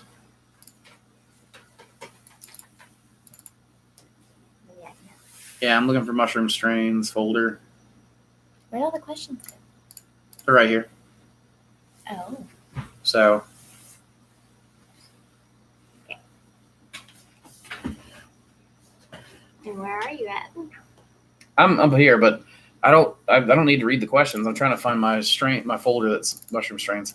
I was just going to answer some questions while you were looking at it. Okay, right there's the questions. Hey, yeah, see, she's so helpful. This is the camera, by the way, so that's what they're seeing. Oh, I can't look at that and that at the same time. No, you look at the question and answer. Yeah. Well, there aren't any questions, so they made it easy on you. They did? Okay. All right, it's loading. I found it. I was just able to search for it. Okay, so the Pathfinder Oyster collection found in the backcountry of Washington State during high summer of 2016. Phenotype: grows big, thick, but tender stems. Tends to grow the stems out before the caps begin to truly form. I know, right? It's like I don't normally do this good of information, but this is actually Charles's information sent to me. So Charles is the man that found it. He runs a company called Knox Tree Care. Well, it's Valley and Ridge Tree Care, but it's changed to Knox Tree Care. Found in July of 2016, roughly August to September, in the North Cascade Mountains in Washington State. Found in a river valley on what may or may not have been a gravel bar island in the midst of a braided stream in the middle reaches of that stream. No longer high alpine, a salmon spawning stream. It's a salmon spawning zone. Depth of stream was roughly 2 feet deep on average, with lows of inches and depths of 6 to 10 foot pools. River substrate was gravel, had been raining for days, final day or two of no rain. Forest was dominantly riparian hardwoods, black poplar, red alder, plus western red cedar. Understory was all mixed shrub and flowering trees, lots of herbaceous layer, shrub layer. Pathfinder itself was found on a dead standing spar, probably 10 to 15 feet tall, 4 inches in diameter. The fruit itself was coming off the bar of the spar. Tree was alder. Tree was big enough to tell type by bark. Fruit body itself was not very big. Hand size were smaller. It had been a rainy early summer and a dry midsummer. And there's more information there, but I'm not going to bore you guys with it. That was so that's the Pathfinder notes on what we've collected on that. We've got pictures of the original fruit and everything on that. So, I wouldn't read it out loud. Just do it. Oh gosh. Okay. Block. Thank you, Jason. Sorry about that, guys.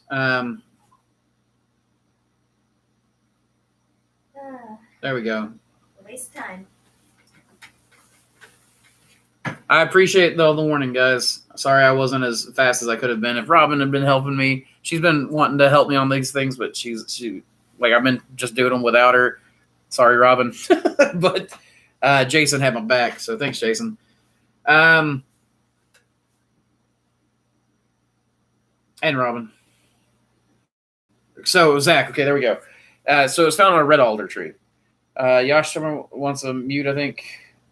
No, I think that he's just there's probably some lag going on or something.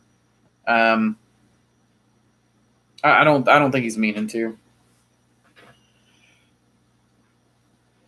Let's see. I've already answered that, Lone Wrangler. Andres said, "Okay, great, Samantha. Thank you very much to you too, Andrew. You're very welcome, Andres." So is that moss growing on your chin? Then you know it. I mean, if back hair can be considered moss, then I think face hair can be considered moss. This is old man's beard, moss, Spanish moss, right?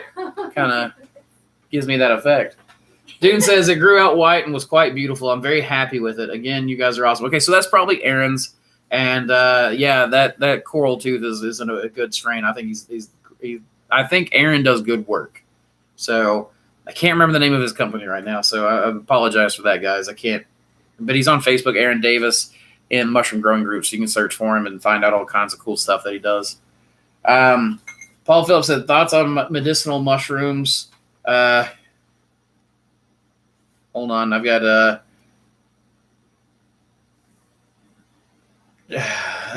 okay, he already got Samantha on it. Paul said, thoughts on medicinal mushrooms like turkey tail and reishi, myceliated grain only, fruiting bodies are both. Stammet sells myceliated brown rice supplements. I think both is the best way to go. So far, Paul says that there's evidence that the mycelium is more powerful, more potent, more active, has more of the active constituents than the fruit bodies. I think it's going to depend on strain, species, and a lot of other things, maybe even the substrate you're growing in, the growing conditions. So I think it's best to just eat both. Like, why not just eat as many different types of mushrooms as you can? Eat as many different types of mushrooms as you can and add all of those to your diet if you can, especially medicinal stuff. So if it's fish, reishi is great in coffee. Yes, reishi is fantastic in coffee. Who was it? He hung up.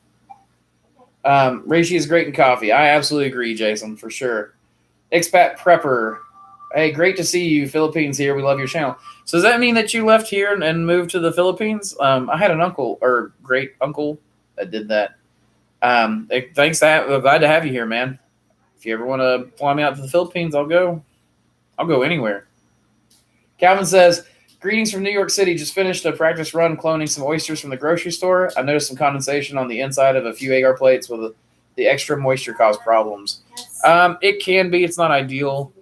But it's not always. Is he calling about the imposters? Let's see. Calvin T says, sorry, I just got that. I noticed some condensation on the inside of a few agar plates with the extra moisture caused problems. Okay, that's what I was trying to get to. The moisture can cause problems. It ends up being, imagine that you've got your dish here, condensation falls, collects up here, it drips down, lands on some yeast. You pick up your plate, you move it around, the water runs around, it's spreading yeast all over the place and back and forth. And that's really kind of the way it goes. Are they okay? Okay. Let's see. Saltine Cracker says, get this guy out of here. He's trying to sabotage your chat. Yeah, man, that's what they do. Some of those guys. I don't understand it. Like, nobody's got anything else to do. I didn't even see what he was saying. Thankfully, Jason and Samantha had it for me. Change your name. Jason did. Well, Jason saw it, and then Samantha told me because Jason got a hold of her. Let's see. Zach says, I appreciate it. You guys and girls are awesome. Yeah, absolutely, man. Thanks for joining us. Yeah, Saltine, it could have, but where I've blocked him now, he won't be able to come back under at least the same name. He may even have another account, but I don't know. Like, why go to a mushroom chat and try to ruin it? Like, it doesn't really make sense to me.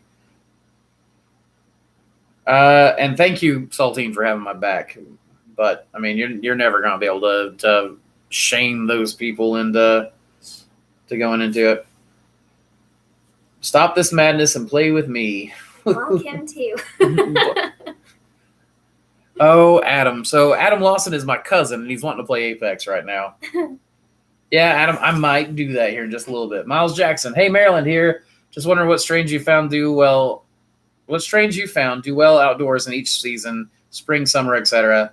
I mean, I don't really have a lot of experience growing outdoors. Mainly, I grow shiitake outdoors, and I just get a variety from like field and forest of different strains that will grow at different times of the year. So that's usually the best way to go, in my opinion, is if you're going to grow outdoors, do shiitake. As far as oysters go, I mean, tropical varieties are going to do better in warm areas. They're going to do better during the warm seasons. And then like stuff like blue oyster, we grow those in the wintertime. They'll fruit out, freeze completely solid, thaw out, and then continue growing. I mean, that's how tough blue is to cold weather. Mossy, if you need someone to mute the trolls, just say so. I can contact you and help you out with that. Hey, Toasty, I might just need that. I might need that whenever I'm doing one by myself and not with Robin. I might need somebody who can handle that. So yeah, get in contact with me. James Wright said, "Do you know anything about cultivating Spirissa crispa cauliflower mushroom indoors or on blocks? I've seen pictures of this done in Asia, and Stamets' pictures in his third edition of GGMM. That's growing gourmet and medicinal mushrooms.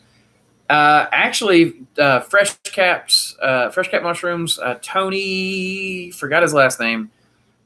He just did like a whole list of mushrooms that are grown around the world and talks about that specifically. That is a parasitic mushroom that parasitizes other mushrooms. I haven't grown it. I don't have any experience with it. I don't have any knowledge really on it, but I know that people can grow it. I know they've been growing in China for a very long time, and I am interested in doing it. Maybe we should set up a group effort to experiment and get it going." Wayne says, "There's a lot of good information here. Just sit back and just soak in the knowledge." Hey, Wayne, thanks. I appreciate that. But you guys ask a lot of really good questions, and a lot of you guys have really good answers. So, Caboose, thanks for all the great work, Andrew. Always love your content. Got to hit the sack late here in Zambia. Oh, I bet it is, man. If you're not gone already, good night. I hope you have good mushy dreams. James Wright, he shows them growing on hardwood sawdust blocks, fruiting from the top of the block by cutting off the seal. Yeah, so they grow a mushroom in it for the cauliflower mushroom, and then cut it, inoculate it with the cauliflower mushroom, and then I think just allow it to grow in again, and it grows out. But I think it takes maybe a year or more to grow, maybe 2 years. I'm not sure. It grows a long time. I know the umbrella polypore. I've always wanted to try the umbrella polypore. They grow that in China, but primarily outdoors, and it grows in these tuberous states. And then Scooch over. I'm scooting. They become babysit crazies. Nah, we don't have any more crazy. It was just the one. Well, I don't really need a moderator right now. I mean, it's just that one guy, and I mean, since we blocked him, he's not going to show up on the chat later. Bearded Bullets. Bearded Bullets. I like that.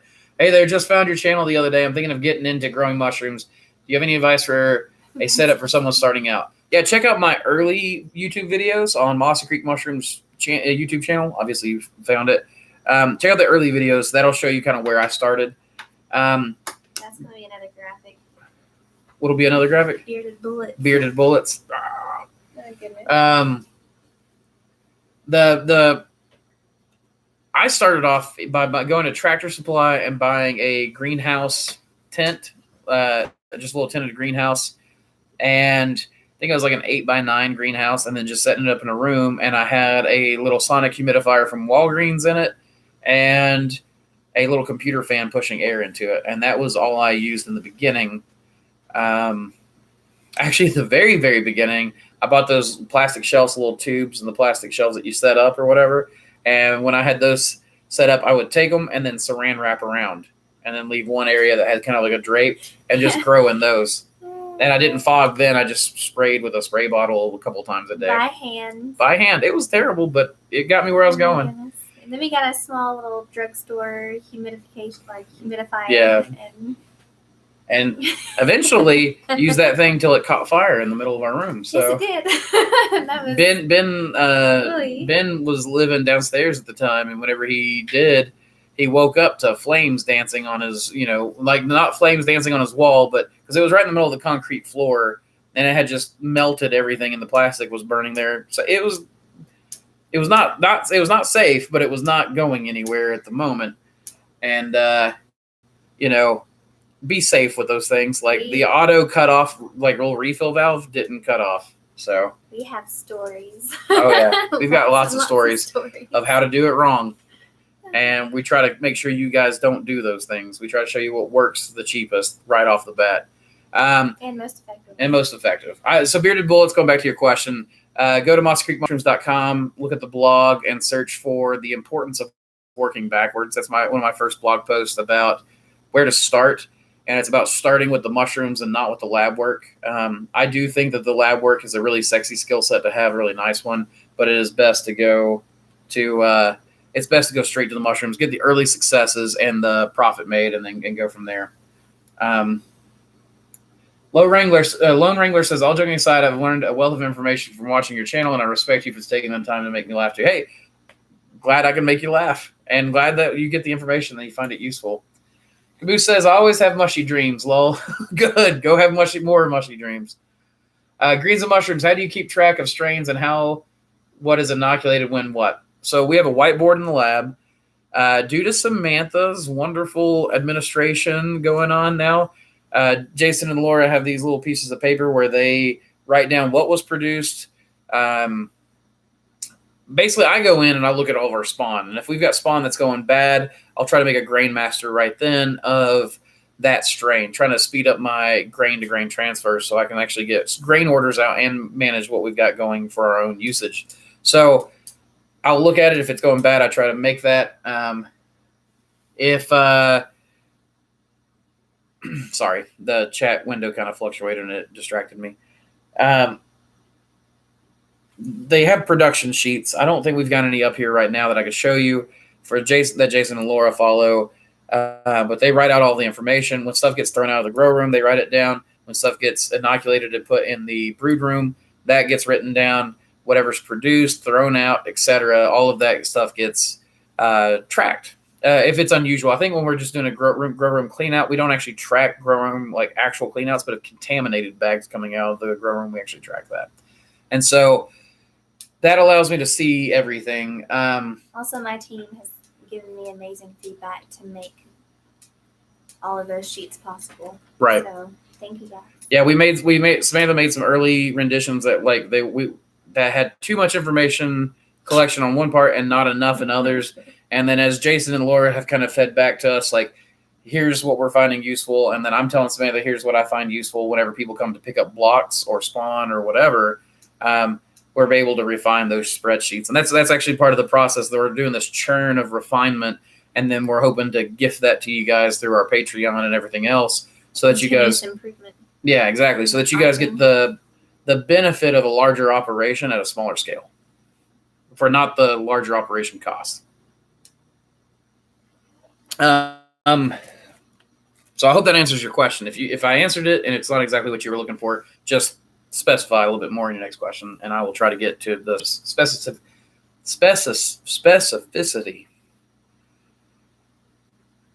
I don't know if I said that right. If it's fishes, we're all mad here. Yes, we are. We are. Is that from Alice in Wonderland, Jason? Did you read Alice in Wonderland? I'm proud of you. Lone Wrangler says, any tips on birdseed substrate? I actually use birdseed substrate in the beginning. I don't like it as much as whole grains. It's actually more expensive. You can go to pretty much any farmer's co-op and get whole grains cheaper. That said, I love the way the sunflower seeds look with white mycelium growing over them. I've got picture after picture of those. I think they're gorgeous. But wild birdseed was the same for me. I just soaked it overnight in a bucket, drained it out, and then bagged it up, cooked it at 15 PSI for about an hour and a half to 2 hours, and inoculated it like normal. I just treated it like normal. Worked. Toasty says, at the Lone Wrangler, that sure works. And where I buy my spawn, I noticed it's birdseed. Lol. Yeah, so where do you buy spawn that's birdseed, Toasty? It's kind of strange. Just see somebody selling it. Excuse me, I've got hiccups I'm fighting. Thomas said, love your videos, guys. Big inspiration to get me out of the closet. Hey, good. Get out of the closet. Announce to the world that you're a mushroom grower. Salty says, I hate to shop, but Tractor Supply is a fun place for me. Yeah, I don't like shopping at all. You know, Samantha, she cannot drag me to a store without me complaining. We went to Walmart yesterday. We were there for 30 minutes, and I was done. I hate shopping. But you put me in Tractor Supply or Lowe's, I can walk around all day. I have to drag him out because he gets too many ideas. I do, especially the plants. Oh, my gosh, I love the plants at we, Lowe's. We have a budget. Do we have a budget? I didn't set the budget. Samantha may have set a budget. Demetrios says, how many hours do you autoclave your bags at what temperature? So Spawn is the only thing I autoclave. My 5-pound bags get pressure cooked at 15 PSI for 2.5 hours. That's overkill. That is overkill, but I sell Spawn, so I make sure it's overkill, and I'm not worried about caramelization of sugars. So James Wright said, yeah, my cauliflower blocks colonized and just sat for weeks. Formed what looked like bumpy primordia all over the fruiting surface, then contaminated. Bummer because I made lots of cultures in Spawn. I hate that for you, James. Join the MSL Mushroom Syndicate on Facebook if you can, and get with us, and maybe we can set up some experiments where you can do one way, I'll do another way, so-and-so will do another way, and we'll be able to collect people for these group experiments where you're not having to do every test yourself. Cost sharing in a way. Yeah, that's Ben and I have talked about is we want to democratize the science and the study of cultivating mushrooms more. In this open source kind of method. So if we each take a pathway and then we see one that works, then we'll all be able to immediately incorporate that way that works and then variate again and really drill down deep and mine this information best we can. Because you can guarantee that there's someone else who has a similar idea or close enough to it that is motivated to try that equally as much, and they're willing to put in that effort. What do I do when I accidentally ate a Roomba? Don't know, Marcelo. That's going to be a hard thing coming out. Go to the hospital? Yeah, go to the hospital. I am Miser says, hello, I'm late again. Sorry, Miser. I actually announced this one yesterday. So I'm sorry that you're late. I'm trying to get better at giving you guys time. Welcome to the party. But yes, welcome to the party. I bought a block on Amazon. It worked out. Andy Tuesday. Well, Andy, I'm glad. A block of what? Just anything? Because, I mean, Amazon's a good place to shop for a lot of stuff. Usually not the weird mushroom stuff so much, but usually the more common stuff. Grow block, like a block that you... I get that, but was it like Oyster? Is it black poplar? Was it chestnut or Hericium? Or Lance says, thanks for the nice long chat. I even got a shower in. Aloha, Maui. You're welcome, Lance. I'm a little creeped out that you're listening to me in the shower, you know. It's all right. Adam Antipop, I'm late. I picked up my last harvest for a while this morning. Well, I know how that goes, man. Real life comes first. Whenever I used to play EVE online, I was part of a corporation called 30P. It's 30 plus. You had to be 30 years or older to get in. And their motto was real life comes first. And that's stuck with me for years now. Like, real life comes first. And real life is family. Real life is business. Then comes all the other stuff. So I think that that's appropriate to be late. You can always watch the beginning of this later. Klein Hervey says, hi, if you have excess production, what do you do with it? Give it out of sample boxes. Other than that, throw it away. Just toss it outside in the compost. Friends, family. Neighbors. Yeah. Give it away. Buy as much goodwill as you can. And powder it. Our neighbors behind us love mushrooms, so we give them some every now and then. It's usually just once or twice a year because I feel like we don't want to inundate them with it. But and we do compost. Yeah, Jason and Laura, they'll oftentimes take a whole box of mushrooms home to them, and if they don't get through it all, it's no big worry to us. They could be mushrooming out because they've not done that in a while. Well, we may have mushroomed them out. I don't know. Jason may just be waiting for us to have some excess production because we're selling everything like crazy because it's our busy season right now. Jason is an excellent. So you don't have excess. I don't know, Jason. Is it offensive to call you a cook? I mean, you're a great cook. I don't know if it's offensive. Or I don't know what. Bahake says, I hope I pronounced that right. Maybe it's just Bahak. Would be good if I could understand you. Can you not understand me because the stream got poor sound quality, or are we lagging, or do we have a language problem here? Because if that's the case, the language problem is the hardest one for me to fix. If it's fish, through the looking glass. Oh, it's through the looking glass. Oh, you're right. Either way, I'm proud of you for knowing it. Adam Antipop. I dry mine out. I only grow for personal pleasure and for food. Yeah, I mean, that drying it out and then powdering it. I'll take a steak, big, nice, thick piece of ribeye, side salad, sear that ribeye on both sides. Jason taught me to do a salt crust on it. And anyways, I'll do a salt crust. Adam. He's going to ruin it. My cousin's calling again. Thanks, buddy. Do a salt crust on it, fry it up real good. Man, that's hard for me to switch back gears. And then just salt and pepper. I often add turmeric to my steaks, and then mushroom powder just on the top, which I haven't done in a long time, but it was so good to do that. You could use that if you dry it at a high heat, then you can sprinkle it on just about anything. I've sprinkled it on salad. I've sprinkled it on spaghetti with Parmesan cheese, things like that. I love dried oyster mushrooms. It's like drying improves the flavor of mushrooms to me. Kevin says, hi, guys. Thanks for the awesome videos. I love your needle biopsy tech. That's not my needle biopsy tech. It's Peter McCoy's, unless he got it from someone else. But thank you. I appreciate it. That's who we learned it from. Yeah, was that book. Looking forward to the video you are going to make about the recipe for the liquid culture. Greetings from the Netherlands. Hey, welcome, Netherlands. Another place I've always wanted to go. Yeah, man, that'll come out soon. It'll be a few weeks probably because I think we're trying to do 2 to 3 videos a week right now.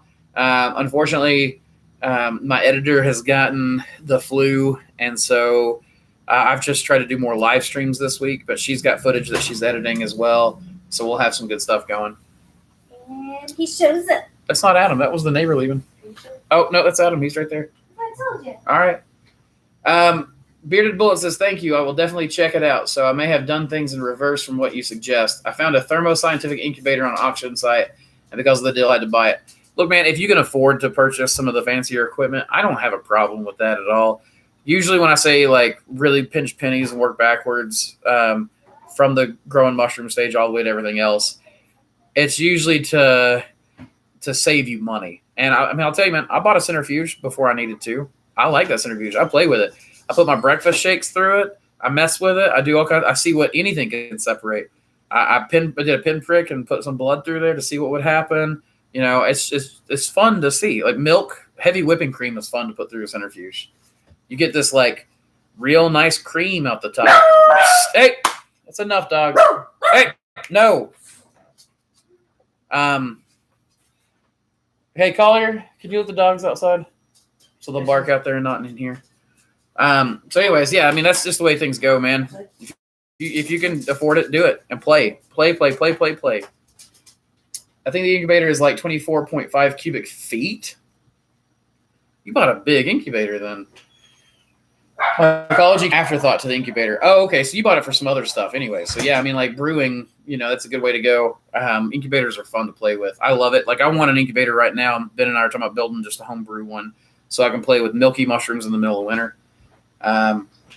Michael Lee says, I grow out of my spare bedroom, plus checked out my Flow Hood video. Learned a lot from Mossy Creek. It's fresh having someone not holding all their cards to their vest. These live chats are brilliant. Hey, I appreciate that. Yeah, guys, check out Michael Lee Wagaman's page. Is it Michael Lee's Mycelium Rangers? And I think Rangers is spelled R-A-I-N, but I could be wrong.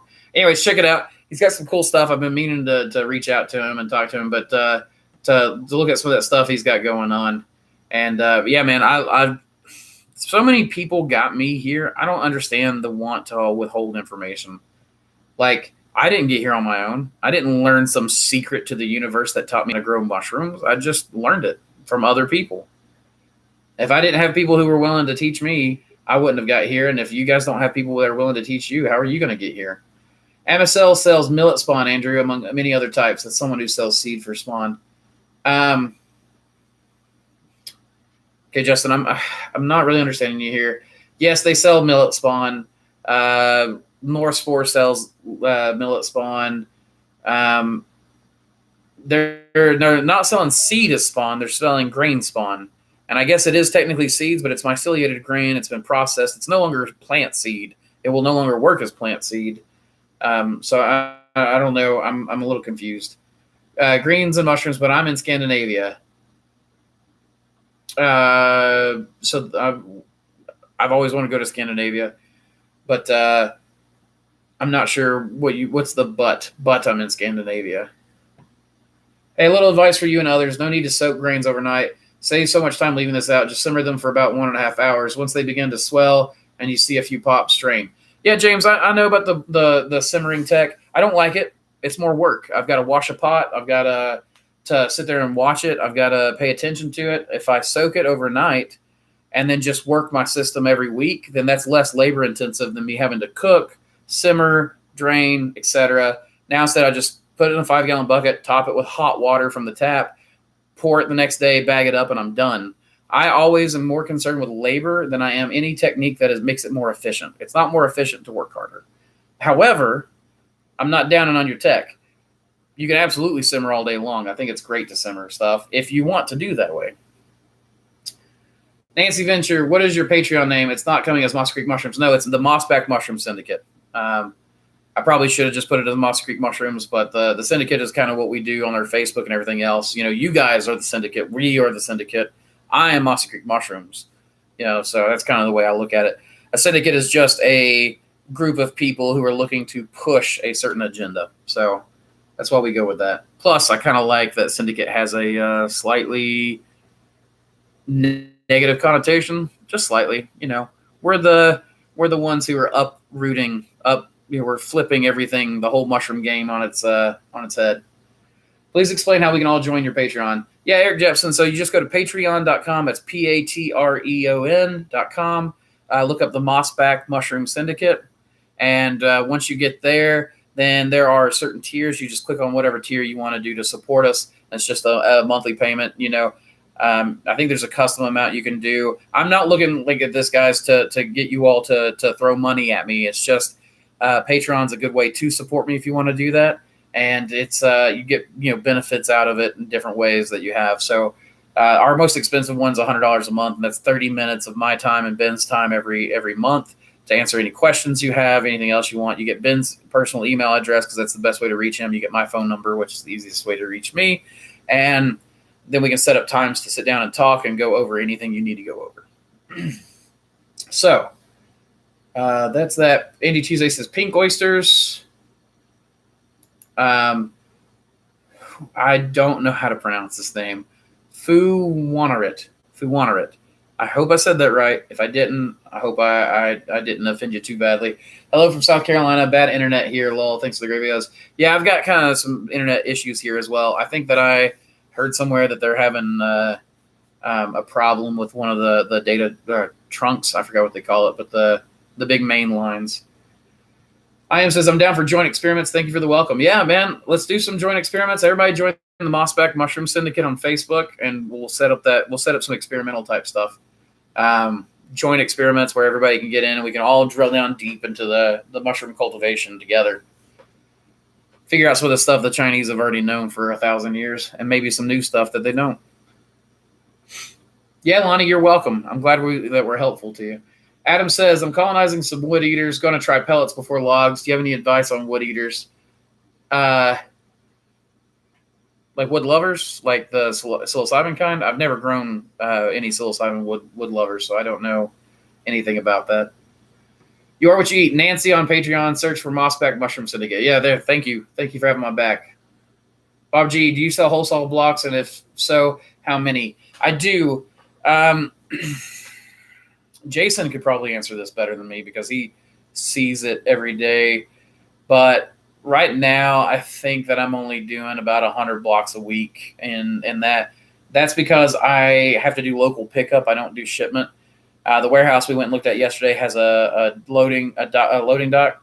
So we'd actually be able to get the commercial shipping freight and everything. And so that's actually something I'm looking at doing is doing blocks. I probably won't do any of the common blocks that a lot of people do, like the blue oyster, gold oyster, unless it is particularly my strains. My plan is not to become the cheapest block producer. TR Davis is already getting blocks from Brazil and then selling those. So if you're wanting a block provider that can get you now the cheapest, most common stuff, that'll be TR Davis at Earth Angel Mushroom. He's getting it out of Brazil. I think he's selling blocks for the amount that it costs me to produce blocks. So they have, labor costs down there are so cheap. But they're good blocks from what I've heard from a lot of people that they're really good blocks. TR's had a very strong hand in it. Then beyond that, I will say he says American owned. He doesn't mean United States of American owned. He means American owned as in South America owned. So, take that for what you want. I don't have a problem with buying stuff from South America or even China for that matter. But, just if that matters to you, that there's that. Just don't be tricked by that. But beyond that, TR is a great guy to do business with. He's a good man of his word. So I like him and respect him. I've been to his farm. He's a very welcoming person.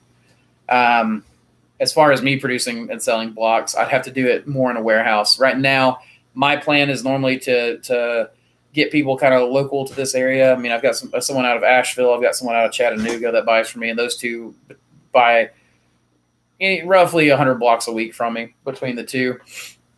And right now I'm trying to get both of them to start producing their own blocks. That's my goal, is to just be a temporary stopgap measure, because it's hard to make money when you're buying blocks from me at $10 a block, $9 a block, or, $8, depending on how many blocks you're buying.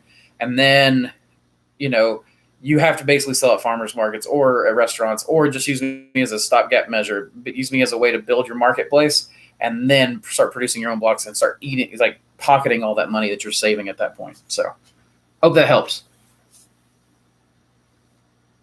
They are yellow oysters. I don't know what the specific name. Oh, yellow oysters instead of, okay. Yellow oysters, as far as growing them on wood, they should be pretty aggressive. They should be pretty easy.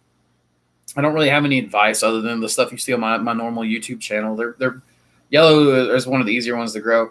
If it's fishes, I am a cook. Okay, Jason, I wanted to make sure that I know some people, I've called them cooks before, and they're like, I'm not a cook.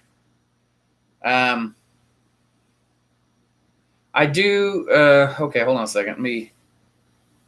I have lost my place again. It's my problem with English. Okay, sorry, Bahak. I hope I said your name correctly, number one. And number two, I apologize. For one thing, I've got an accent, kind of comes out when I start thinking about it, like now. So my English is not the same English as you hear elsewhere. And then beyond that, I don't know what language you speak, but hopefully over time you'll be able to develop an understanding for them while we're with me. Can you comment on, Sporadic says, can you comment on the difference between pricing between farmers markets and selling to chefs' kitchens? I know you commented on Lion's Mane earlier, but I'd like to hear about some more varieties. Sure. So it's simple.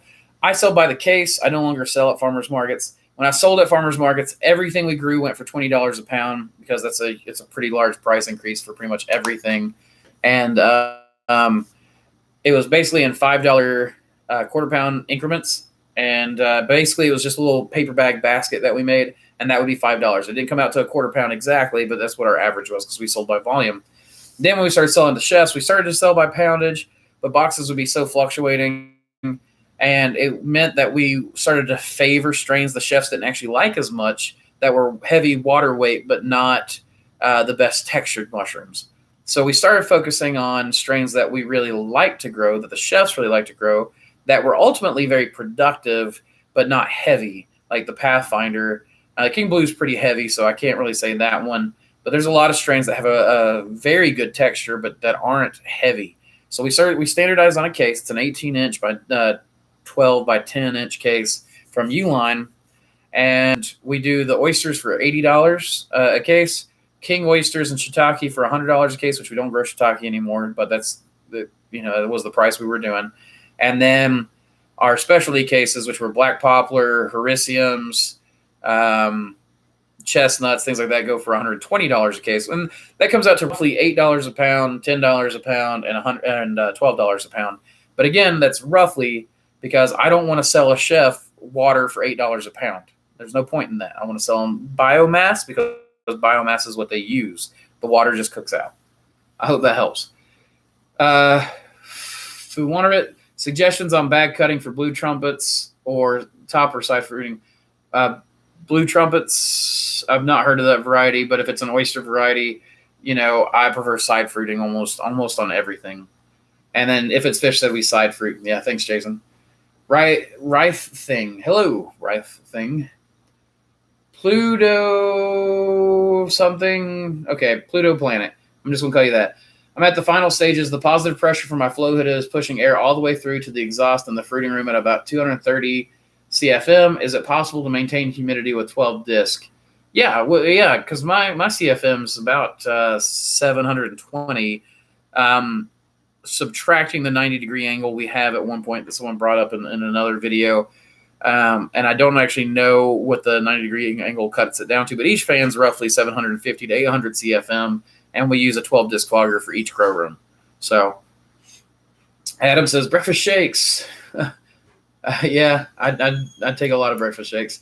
Right Thing says, do you think that I really need a bachelor to enter into the animation business? Don't really want to be the animator, but I'd rather be the one with the plans. I wouldn't think that you need a degree to be an animator. Just download Adobe Animator or something and start working on it. I don't know anything about animation. Oh, and I don't forget to follow Fungi House on Instagram. Fungi Fun House on Instagram. Andrew Mossback dropped done asking for forgiveness. Yeah, it's all right, man. I don't mind. I'll share credit where credit's due. Everybody check it out. If you like it, subscribe to it. If you don't, don't. Bob G said, I tried to find Michael Lee mushroom rangers, but couldn't. Could someone share the YouTube channel? Michael Lee, see if you can get with Bob and help him find you. I couldn't remember if it was under Michael Lee Wagman or the Rangers. Opinions on Brexit.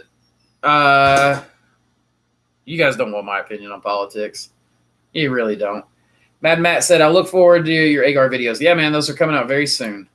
I'm going to do a whole series on it, and then there'll be a playlist based on it, and you guys will hopefully be able to go from Agar noobs to Agar masters, or at least Agar as good as I am, which is not, I don't consider myself a master. Do UV and infrared LEDs affect mic colonization like it does bacteria? I would imagine UV does. UV probably damages it.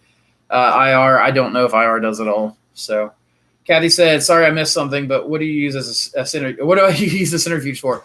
I had some experiments I wanted to run, and I bought the centrifuge to use during my experimentation. I actually don't use it on a daily basis. I would do spore syringes and then take the fluid, put it in my centrifuge tube, run it through the centrifuge, see the spore mass on the bottom. I'd take liquid culture, run it through, and then see, how much liquid, how much mycelium once it was packed down there is. Sometimes I would use it to collect samples to run through the microscope, things like that. But I don't really use it for day-to-day mushroom cultivation. Thomas says, have you tried a no soak, no boil? I run oats in quart jars this way. I have tried it. I don't like it as much. I find that the grains on top tend to be a little drier. I don't think it matters. Everything's still colonized. I didn't like it as much as the soak. The soak has been something, I think it may be because it's familiar to me, but it's also a system that can be worked really easily. So, plus, the no soak, no boil in bags is harder, in my experience, to keep the bag shape in the pressure cooker until things have started to cook. And I didn't like that. But in jars, it worked great. Sporadic, on the note of open sourcing info, I have 2 statistician math magician friends planning to build databases, build sensors for various parameters, and work to help small farmers like us. I think that's big. I think one of the biggest things that's going to be coming out of the next few years is agricultural automation. I think the automation has already made a huge difference in almost every industry except agriculture. There's not been a lot of work done. And I think it's because there's a lot of crops that are low value, but mushrooms are such a high value crop that I think the automation is going to really be a big thing in mushrooms. It's going to work its way into weed, which you're already seeing. It's going to work its way into mushrooms, and it's going to work its way into pretty much any high value crop first and then trickle down to everyone else's everything. Because the more expensive crops will pay for the research. There you go. Sorry about that. You're all right. Are you having troubles? Am I missing anything? No, not that I've seen. No, nobody's acting up. Everybody's being good. Hey, can you go get my knife out of my pants in the room? Anyway, and out there doing this currently, these guys are very driven and would like as many farms involvement as possible. Let me know if this interests you. It interests me. I hope it interests everyone else as well. So Michael Lee says, thanks for the plug. I will do as much for y'all as mushroom as I can do for others. Hey, that sounds great, Michael Lee. Thank you. Amanda Zane, he's ready to play. Yes, indeed. Always. My cousin is always ready to play. So am I. I mean, we love Apex, and I'll tell you that playing with Adam on Apex is fun because, as cousins, we grew up together. We know each other pretty well, and we kick booty when we get on there together. So, Jatren says, hello, quick question. When working with grain spawn, how important is a flow hood to transferring bags? With grain spawn, I think it's very important. You can do a still air box, but still air boxes, you're going to have higher contamination rates. You're going to have sloppier technique because it's hard to work in that constrained space. Anytime you can get freedom, maximum optionality and maximum freedom is everything that we work for and everything that we do. That's why we soak our grain instead of simmering. It's why we use a flow hood instead of a still air box. It's, pretty much everything we do is as freeing as possible because it reduces we do as many simple measures as we can to reduce labor. And really what a flow hood does is reduce your labor and increase the quality of your work. Fu Wanarit says, best grain for spawn, rye, wheat, corn, millet. I purchased from grain mills. You said my name correctly. My nickname is Pon. Okay, Pon. I'll call you Pon. Though, kind of sounds, I don't know. It sounds weird to me. I like oats. Oats are my favorite grain to use. Hands down. Will that get us kicked off or anything? No. Eric Jepson, what are your thoughts on using hydrogen peroxide for sterilization, pasteurization? I don't have any experience with it. I've heard of people using it. Ben and I have talked about it. But there's a certain percentage that you need, and then there's a certain percentage that's a controlled substance. And so the answer is I don't have any experience with it, and I don't really have that many thoughts on it. Miss Fredwina, welcome to the chat. Explain further, what do you mean when you say start with mushrooms? Do you mean just when calculating numbers, or do you mean that it's better to buy blocks and start both? It is both better when you're running with your numbers. It's actually, the number is better to start off with a dollar amount and then work your way back to weight of mushrooms and then block production, etc.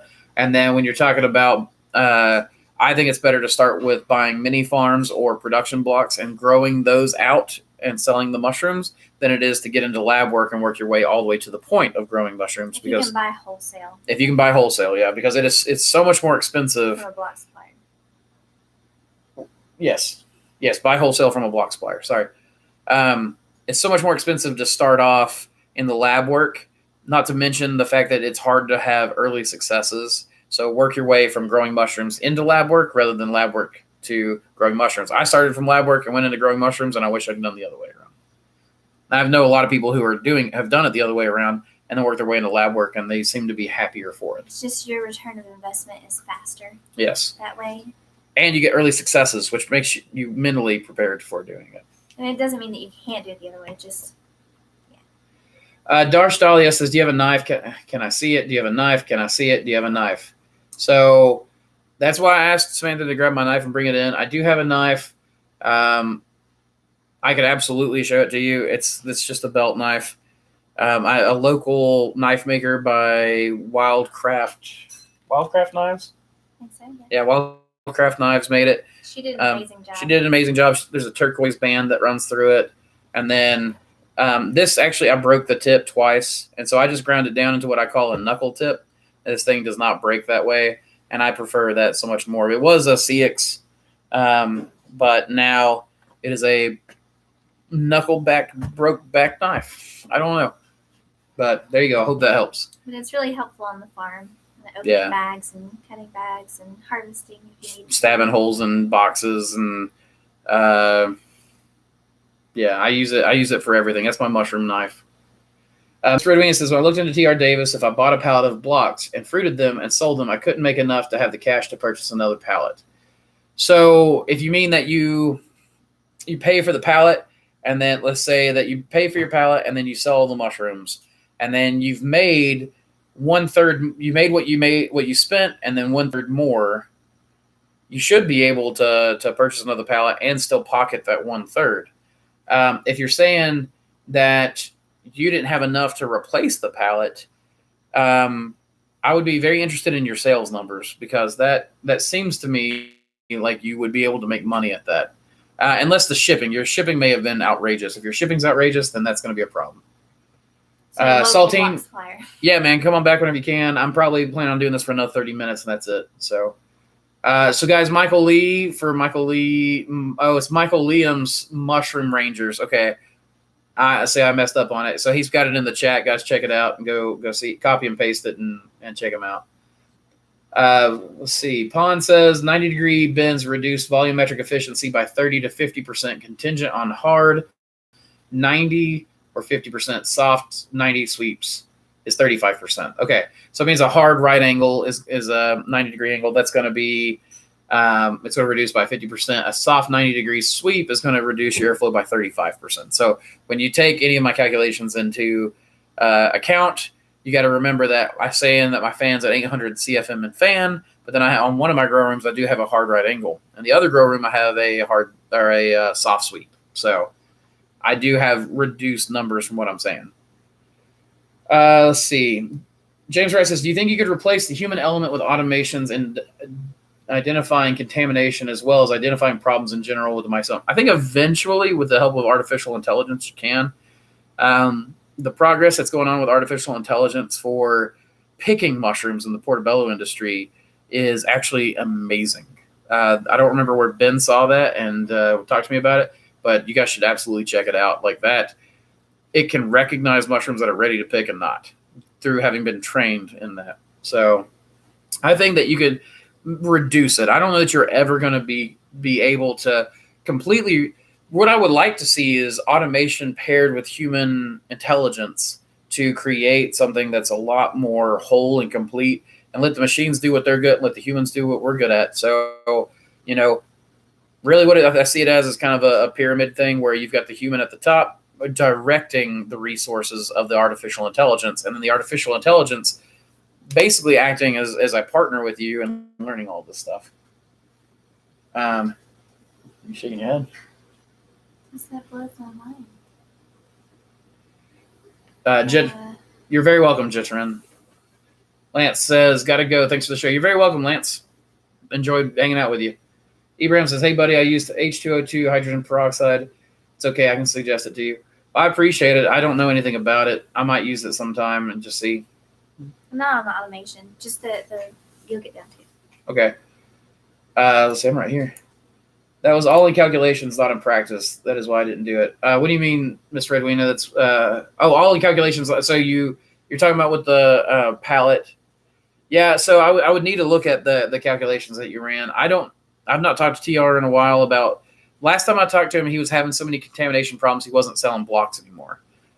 Then he went and recruited the Brazil farm to start selling blocks. So with that going on, he's selling again. Now that he's got that farm doing it, and it's a certain price landed at a port, and then you have to have freight pick it up and bring it to you, or go pick it up yourself. I don't know enough. Costs can be very high for sure. Yeah, freight costs can be very expensive. So I mean, it just kind of depends. But I would be interested in your calculations. Maybe we can figure out a way to get those to me and me to look at them and run over them with you. Joe Troy says, what are your warm weather mushrooms? We hit 80 degrees Fahrenheit these last 2 weeks here in Wilmington, North Carolina. Oh my gosh, really? That's crazy. That's insane. I can't believe you're hitting 80 degrees already. But I guess I can't believe we're hitting the warm weather we're having right now.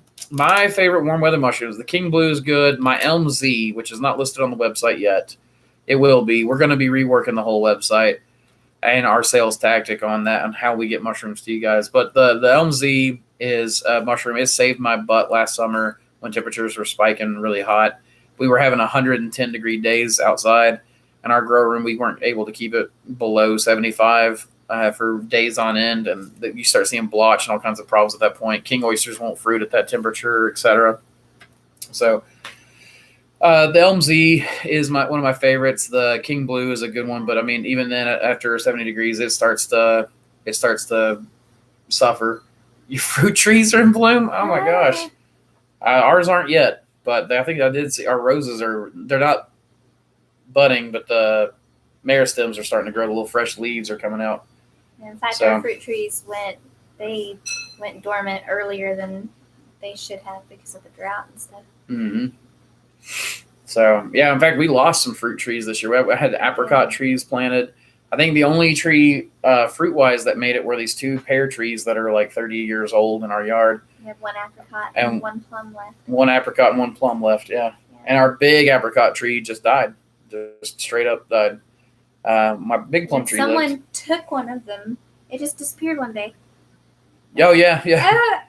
We also had rabbits running around one time, and I planted a bunch of plum trees, and they ringed the bottom of every tree, chewed all the inner bark off, and killed them all.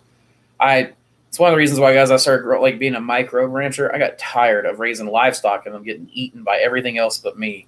Got tired of raising trees and plants just to have everything else eaten, but by me. So microbe farming, I got a little bit more control over that.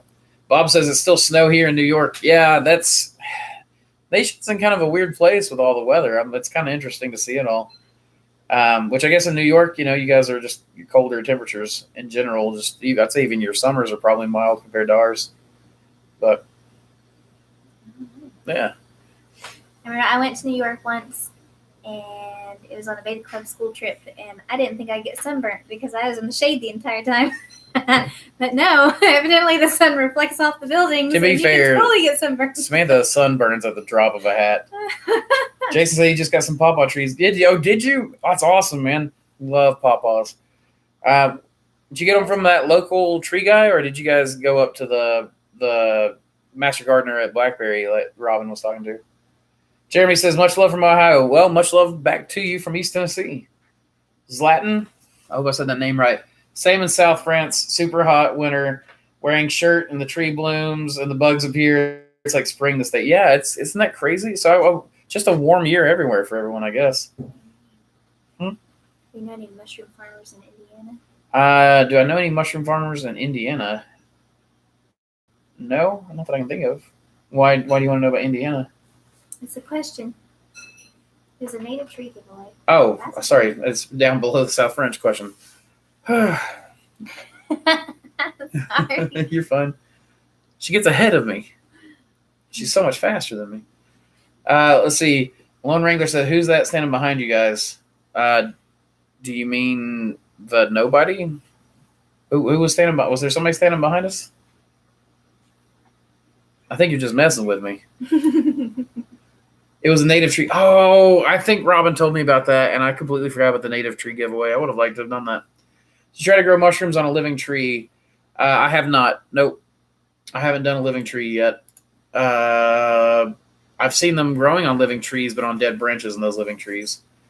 So I heard you talk about your alcohol use in one of the videos. I mean, the spray bottle, of course. I know you use a lot of that stuff. Are you not worried about, I assume, breathing instead of breathing in that alcohol vapor?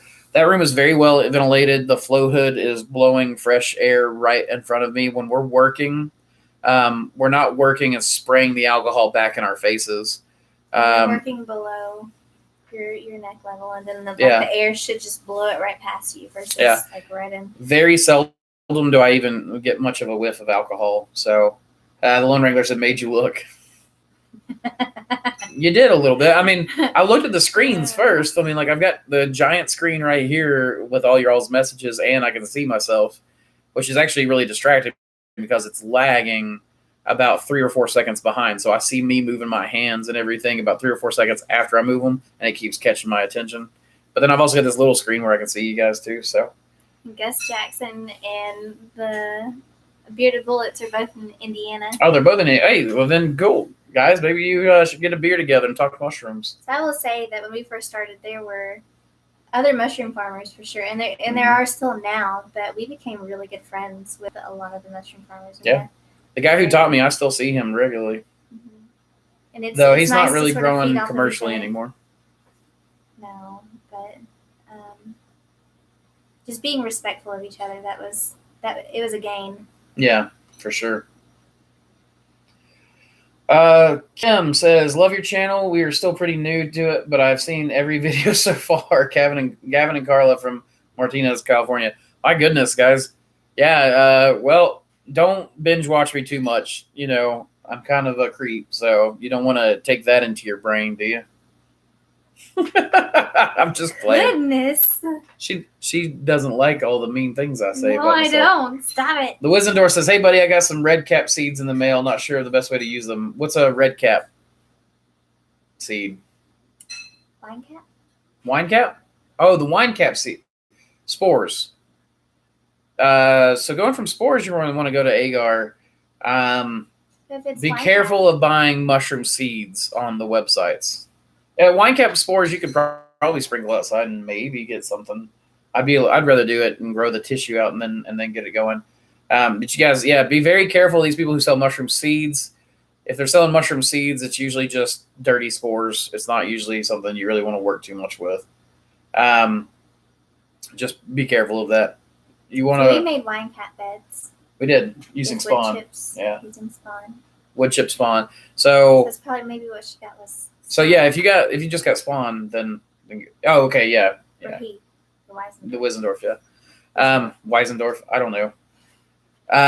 Yeah, so Spawn, yeah. If it's wine cap Spawn, yeah, just throw it in your garden. I'll dig a hole, throw some wood pellets down there, tear off a chunk of Spawn, throw it in there, cover it back up, water it, done. And then usually you get these little seed pockets of mycelium that grow out and connect back to each other. A buddy of mine bought wine cap Spawn off me. He's up in Kentucky, and he planted it in his garden. He planted the wine cap in his garden. Oh, looks like we're lagging again. Yeah. Maybe give it a sec just to let it even out.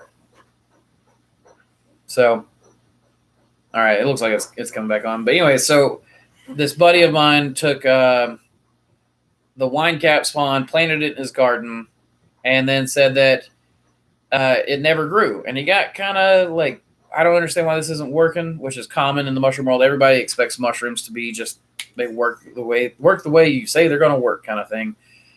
And they've got a mind of their own. They do their own thing sometimes. Sometimes you didn't do exactly, what you thought you did for them.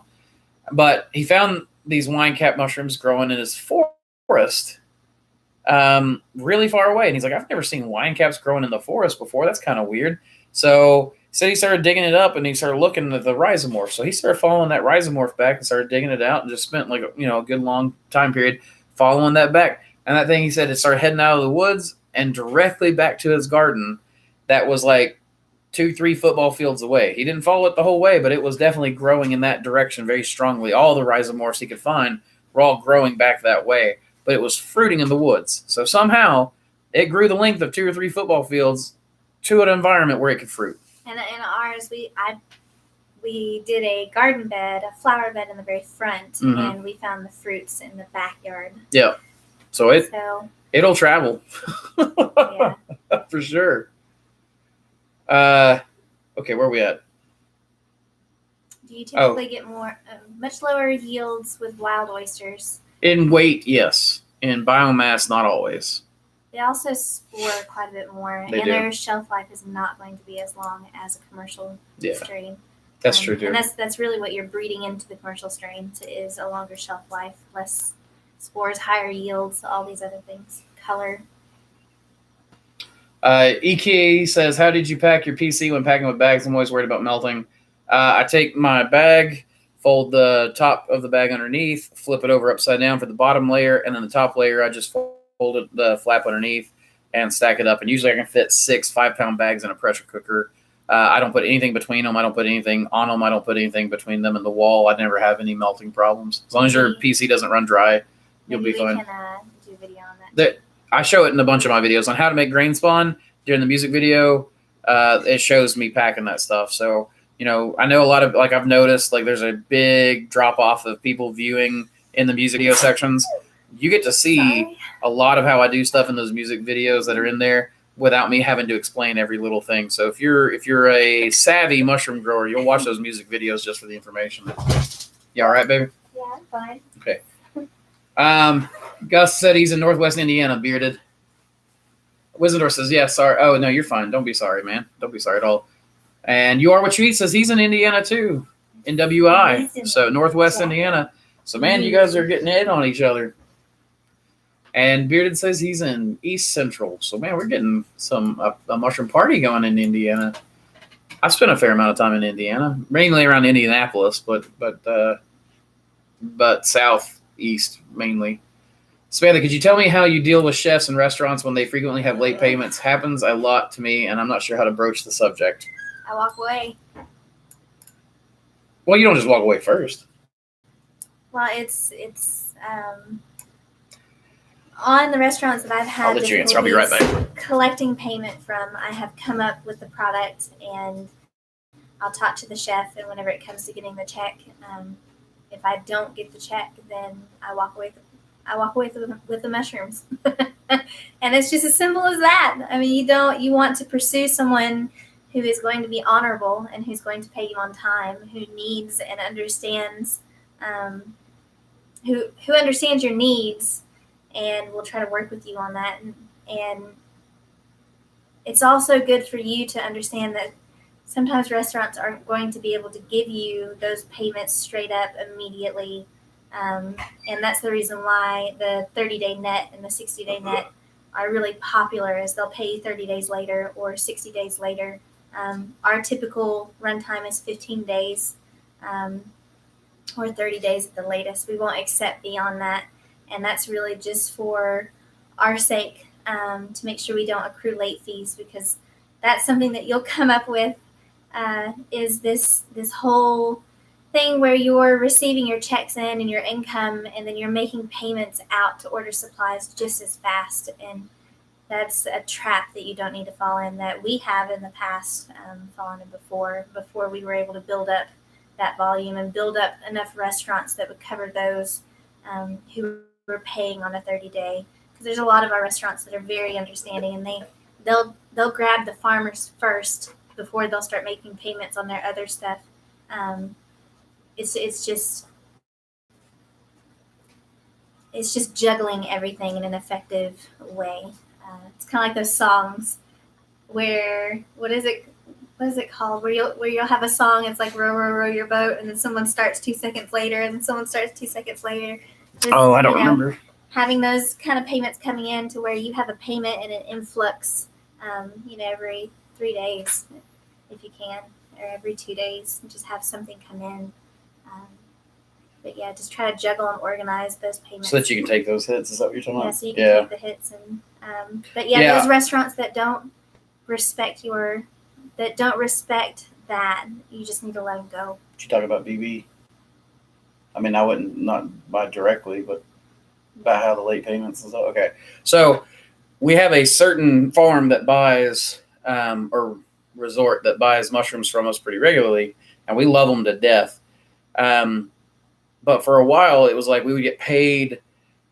We wouldn't get paid for 1, 2, 3 weeks, and then we'd get paid 4 weeks worth of checks, and then we wouldn't get paid for a week or two, and then we get paid for 1 week, and then we'd get paid for 3 weeks, and then we'd get paid for 2 weeks worth, and then we would get paid for 4 weeks, and then we'd get paid it was very like 6 checks, and it was a very difficult thing. Even though we were getting all of our money, they were paying, and they were paying within the what do we have It was a 30-day. It was a net 30.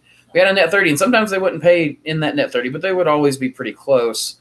But to making a payment. But the problem was there was never any consistency in the payment. So 1 week I might be able to really stock up on supplies, and then there wouldn't be any money, and it would dry up, and it would be such a hard hit to take, because we would try to stock up on supplies and try to save some money back, and then they might stretch out for 4 or 5 weeks before we get the next payment, and it may not be the full 4 or 5 weeks worth of payments that we were due, and it was really hard to keep the business consistent with that kind of herky jerkiness going on. So, and their supply run became inconsistent, and they noticed it. And then they're like, "Hey, why are we not getting?" And we sort of explained and having that understanding with your chefs. But really the best thing to do is just have your hard line, set your boundary, and talk to them to where there's an understanding. And if they don't move forward in a way that's conducive to you both, then be willing to walk away.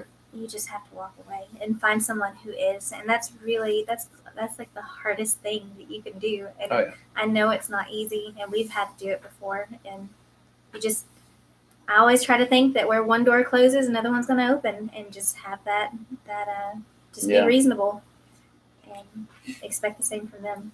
It's always best to come from a position of strength if you can. Like, if you can come from a position of strength always, and recognize that sometimes the best thing that can happen to you is to make that sacrifice, take that hit, and be just happy about it, then you can recognize that. And it's real hard for Samantha to do that.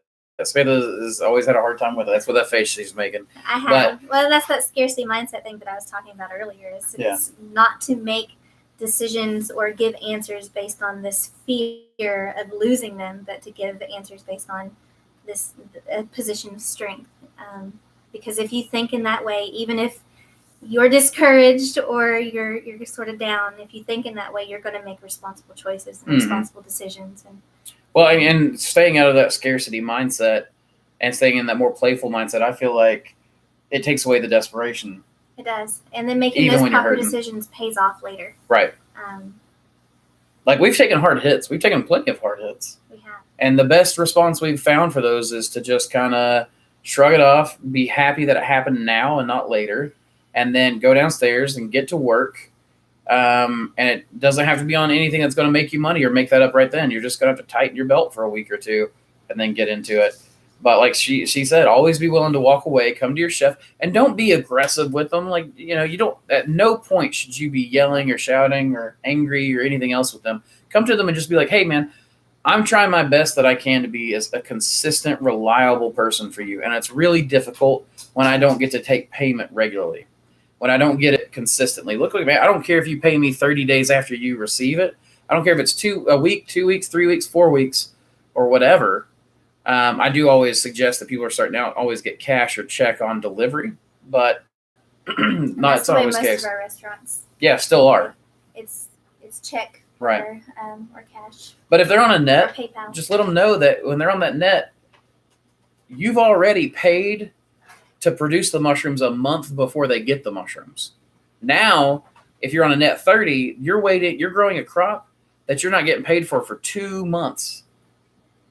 And we've heard horror stories of people who have stuck with people that they're having trouble getting paid from. And they just drill. And they'll accrue thousands of dollars. And because they're not willing to be brave in that aspect, and they're trying to be understanding, and they're trying to do the right thing and still provide mushrooms, and they get it.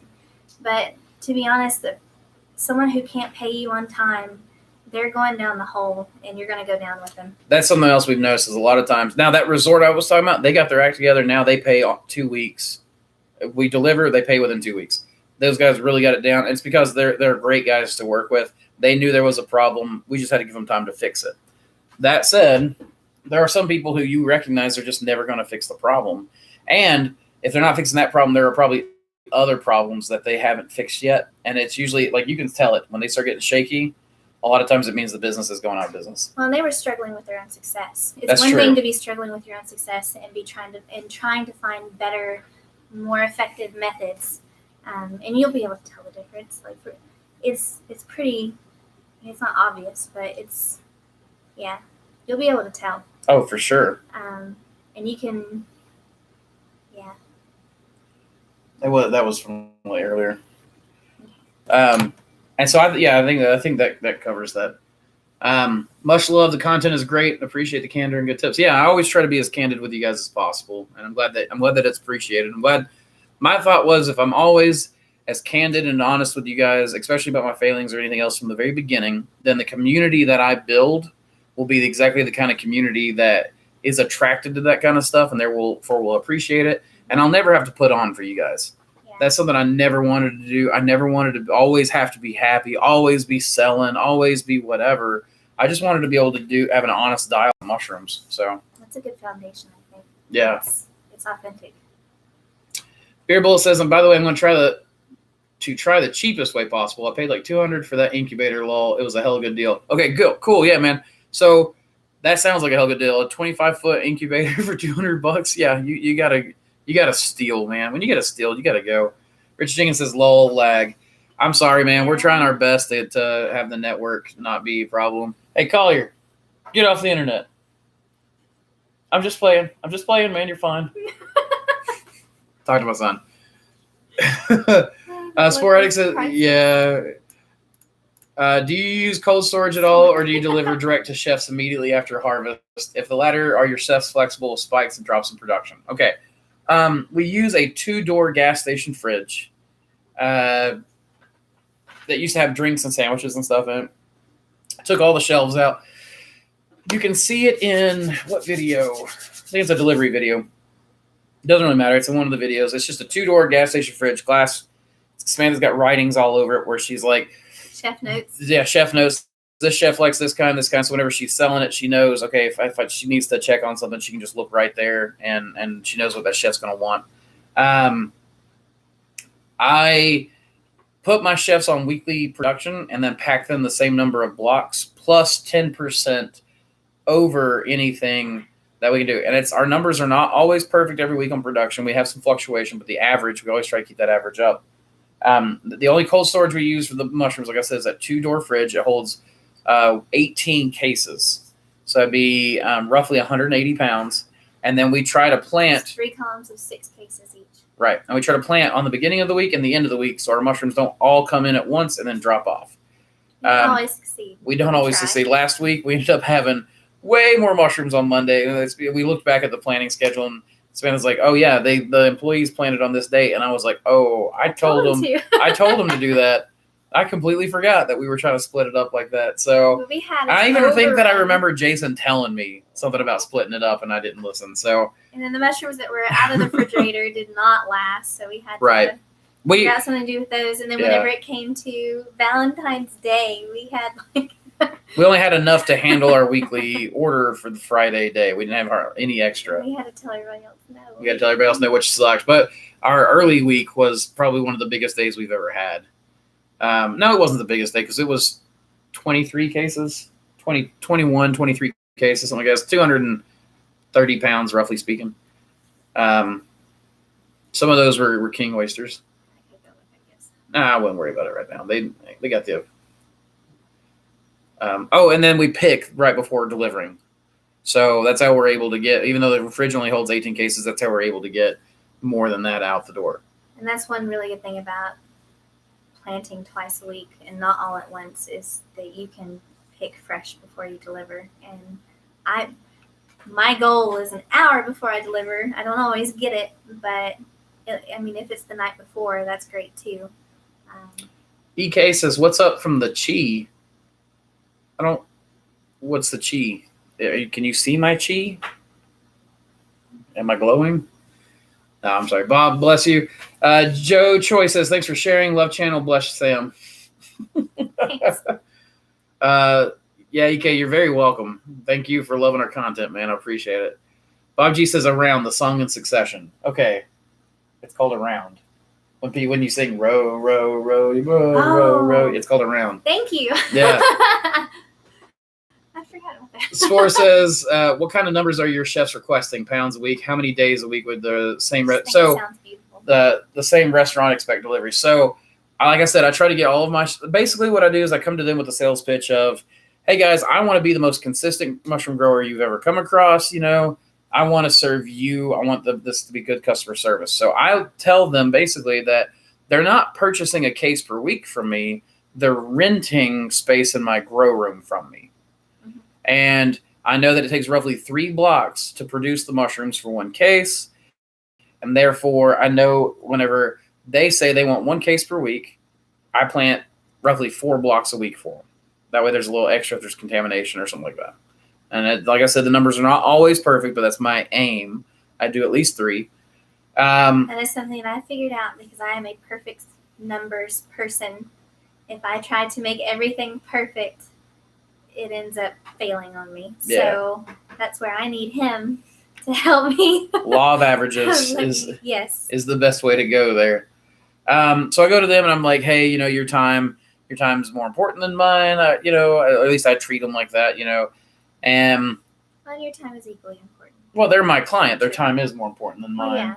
And when I'm the client, my time is more important than the person producing, even though it's not really. It's just the way I look at it.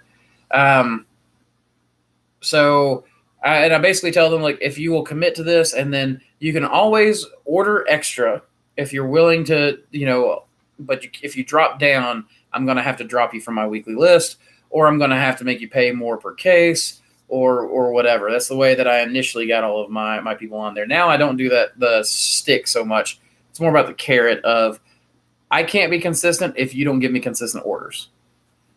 That's just the way it is. If you want me to be there giving you these amazing mushrooms that you say you like, the best way to get that from me is to sign up for a weekly order list. then I don't even have to talk to them to bring them that case. I know that I'm going to show up with a case of mushrooms, or rather Samantha now. She's going to show up with a case of mushrooms. She's going to get a check, and she's going to walk out the door. And the only time they're going to hear from me is when I've got extra. So every week I've been hitting them pretty hard until Valentine's Day week. Hey guys, I got extra. Hey guys, I got extra. And I've got an entire chef's list of like 18 chefs I think are on the list right now. And I can message them. I can send them either a personalized message, because I know certain chefs want a certain type of mushroom. So there's no point in me selling or trying to sell to the whole list. I just sell to them first. If they want it, then I'll offer it to the whole. Otherwise, if I've got extra, I'll send out a mass text. Hey guys, I've got this many cases available. First come, first serve for extras.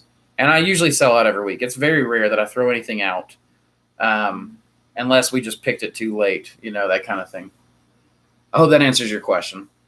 I realize I spent a lot of time on it. Simon Lee, thank you for putting out the content. Appreciate it. Question: for the folks that go out of mushroom farming, what are the main reasons? Thanks in advance. Did you get that? You said that? That's the one I was just answering. Okay, sorry. About them renting space out of the grow room and stuff. Miser, or not Miser. Oh my goodness. Simon. Yeah, so usually it's the workload. A lot of people are not very good at reducing their own workload. There's a book called The E-Myth. I think it's The E-Myth that talks about this. And it discusses how most people who start businesses and run small businesses are technicians, not entrepreneurs. And there's a way of looking at the world that is entrepreneurial, and then there's a way of looking at the world that is technician-based. A technician thinks how to do something. An entrepreneur is going to think about who to get to do this thing. I'd take it a little different when it comes to farming, because I feel like the person in charge, at least on a smaller farm, has to be engaged in the process. So I still think about what, and I still think about who. But when I think about what, I think about how can I reduce this labor for this person? How can we reduce labor here? How do we do any of that? A lot of mushroom farmers I meet don't think like that. They add as much work on themselves as possible. And this woman right here is a good example of that. She will work herself into the ground. She'll work herself to death, and then there would be no one to grow the mushrooms. And I'm competitive about it. She is. And so my biggest thing is always be thinking about your labor. If you don't have to be doing it, don't do it. Whenever you think of a task, don't think of the most efficient way to do the task. Think about the least labor-intensive way to do the task. You see what I'm saying? Then the people kind of get tripped up about this. So, for example, and this is just an example of biological efficiency. People think, I need to get a certain poundage out of a block, right? Why am I wasting 3 flushes that can come after the second flush on a block? That's waste. Well, it's not waste. You got to stop thinking in terms of that. It's not a waste. And I saw it that way. Right. That's the way Samantha used to see it. You got to stop thinking in terms of that's wasteful. It's not wasteful. Number one, it keeps your grow room cleaner. Number two, it reduces the labor, because now I'm getting first and second flushes only. I'm not getting the reduced yield on the third, fourth, fifth flushes that get progressively smaller. Therefore, I have to pick more mushrooms to extract that value. When I extract a first flush value, I'm extracting 3 pounds, right? 3 times 8. It's a good number to just harvest. I mean, that's $24. So, bam, I walk up and I pick $24. If I'm picking fifth flushes, I've got to pick 1, 2, 3, 4, 5 times before I get that same $24. And they're degrading, and in the degradation, and the contamination spread. So, but it's more efficient. Perfect homes for gnats and flies that are inevitably going to get into your grow room. You can't escape it. Then there's people who think, okay, a 5-pound block will produce more pounds of mushrooms per pounds of substrate than a 12-pound block will. I hope that makes sense. I hope I said that right. Basically what I mean is, in a 12-pound block, even though it is larger and will produce a larger cluster overall, you'll get more pounds of mushroom, 4 pounds of substrate, than you will out of a 12-pound block. So your yields will be slightly more efficient. However, the cost to produce those two, actually, you've got to produce more than 2 5-pound blocks to make a 12-pound block. But let's just keep it at 2. I have to pay someone to seal it twice, to load the bag twice, to inoculate twice. So sure, it's more efficient, but who cares if it's more efficient, if it's costing me more, if it's actually more work, if it's actually not netting me any benefit or gain. And so that's what I see most people. There was a farmer that was in Middle Tennessee who I loved and appreciated a whole lot, who is now out of business. And I remember going and talking to him one day, and he just went, I guess I can start working 7 days a week. And I was just like, no, don't do that, man. You don't do that. Like, you need vacations. You need time off. You need your weekends. You need whatever you need for self-care. You got to have time for that. And mushroom farmers, in my opinion, are terrible at self-care. It attracts a crowd who are just terrible at taking care of themselves. I lift weights. I do. I lift weights. I get massages, not every week, but oftentimes once a week massages whenever I'm really tight, really stressed, and everything else. That's not efficient, but it's what keeps me going every single day. That's what allows me to be strong. It's what before I started lifting weights, I couldn't even get into a squat. Now I can get into a squat. I move around better, but it wasn't an economic activity. I didn't value it. Now I value that self-care. That's my opinion why most people go out of business. And I realize I spent a long time on that, but guys, I'm so passionate about this. Like, if you're not, guys, you gotta take care of yourselves. Please take care of yourselves. And I've seen this guy sometimes whenever we're having it hard, like, and we've had a crop failure or whatever, pay himself in nothing but a massage. Yep. And a lot of people think, we're living it up, blah, blah, blah. But yeah, they're like, oh, you got a massage. You must have money. No, I spent my last penny of my money on my massage. Yeah, and think about being paid $60 for the week. I mean, right. Great. Well, my massages are only 2 hours, so, but yeah. I've got so much muscle, the massage therapist said that she needs to work on me twice as long. Plus, we're lucky to have a massage therapist in the family. So We are. Yeah, that's true. We get a good deal. And she's very Stephanie takes really good care of us. Very considerate. Hey, if anybody is local to the Knoxville area, I know the best massage therapist in this area. Let me know. She is looking for more business. Miser says, that's very helpful. Thank you. I'll have to try and stop worrying about the loss if it comes to that. It's the most stressful thing, having sporadic cash flow. No yelling. Got it. Yeah. And I've yelled. Yeah, we. Yeah. Oh, I've heard her. Yeah. And I'm just like, sorry. She about made me click on blocking somebody. Don't do that. Well, you stop hitting the table now. Zlatu says, I don't remember seeing your incubation setup in your video. If you found contaminated bag, what do you do to get rid? That's my last name. Of them safely. Thanks again to share your time. Much appreciate. Good luck in life. You too. And thank you for asking that question. So my incubation setup is there. It's very unimpressive. It's only in a couple of videos because it's just shelves with a vent that goes in that room. If I would a contaminated bag, would we get rid of it safely? Don't dispose it upwind of where your operation is. Yeah. Maybe mainly the bag just goes outside on the pile. We don't really worry about it. A lot of people get on to me. A lot of times my steamer has a big pile of old contaminated blocks sitting right next to it.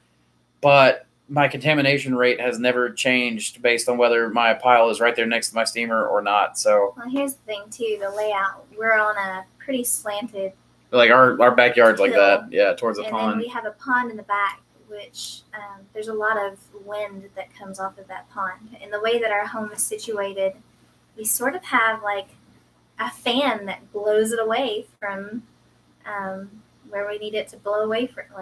It helps us. So just being thoughtful of where your stuff is and what your land is like. It's sort of a permaculture mindset to it. Right. Yeah. So I wouldn't say that we are permaculturalists, but we have the books. We've read the books. We've learned a lot about it. Well, there's a lot of logic in it. There is. Yeah. We take what we could about design theory. I think permaculturalists are really good at dropping labor down, doing a lot of thinking, like a lot of the work up here.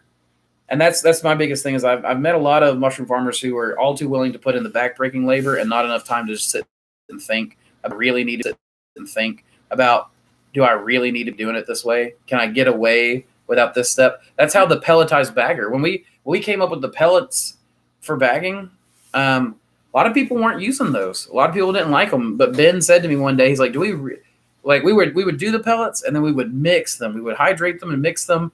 And then Ben's like, do we really need to be mixing? And I was like, no, I guess not, because we're already mixing it in the lab when we put the spawn in. So I guess we don't need a mixer. And Ben's like, okay, let's try it without the mixer. And we tried it without the mixer and we went on.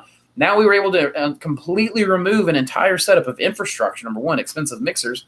Number two, backbreaking labor of having to mix it by hand, which is what we were doing at the time. And number three, we found out that we didn't have to mix at all because we were already mixing the spawn in. And so we were able to reduce that entire set of labor costs that we would have had. So there's that. Darian says, hey guys, you are amazing. Thank you for all the helpful advice. You are very welcome. Thank you for the good questions. Eric says, what beard oil do you use? Cremo from Walmart. I don't know if you can see this. I can't find your. So I don't use all this stuff every day. Usually I use my Scruff beard and scruff softener. I use that whenever I'm going on a date with Samantha because I'm hoping that her hands will be all over me and all over my beard.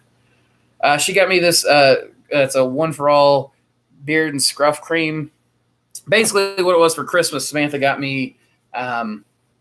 Well, she got me all sorts of goodies. She got me an outfit. Well, it wasn't for me, but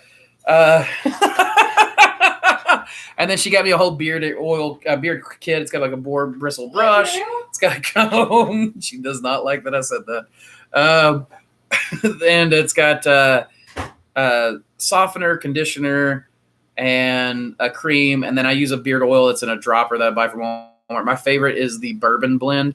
And I kid you not, I'll put in that bourbon blend. I'll like put it all over my beard, and then whatever it's mostly off my hands, I'll rub it through my hair real quick. I have been walking through Walmart and like looking at bread, and a woman walked behind me, and like as she's walking behind me, I just heard her go, and then she turned around. She went, "Is that you?" And I was like, "Is what me?" And she's like, "You smell amazing." I was like, "Oh, it's the beard oil." Samantha will walk by, and I'll hear, with that beard oil. My employee Laura has walked by and been like, "Oh my God, you smell amazing!" Like, I don't know what it is. I have never had a product that was like as commercially like with that, like how Axe body spray had women going and then like running towards the guy. That bourbon cremo beard oil, it is like a chick magnet. So if you ever want to feel good about yourself, wear that stuff. So I hope that helps, Eric. I know that was a long talk about my beard. What's your spore connection like? Anything rare or interesting?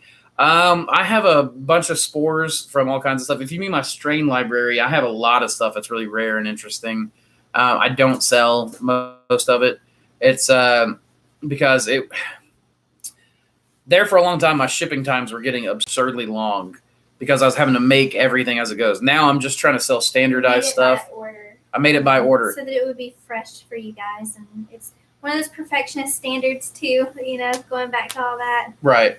Now we try to standardize a product that's easy to produce, that's easy to just package up and send out, like the liquid culture. And the liquid culture has been great.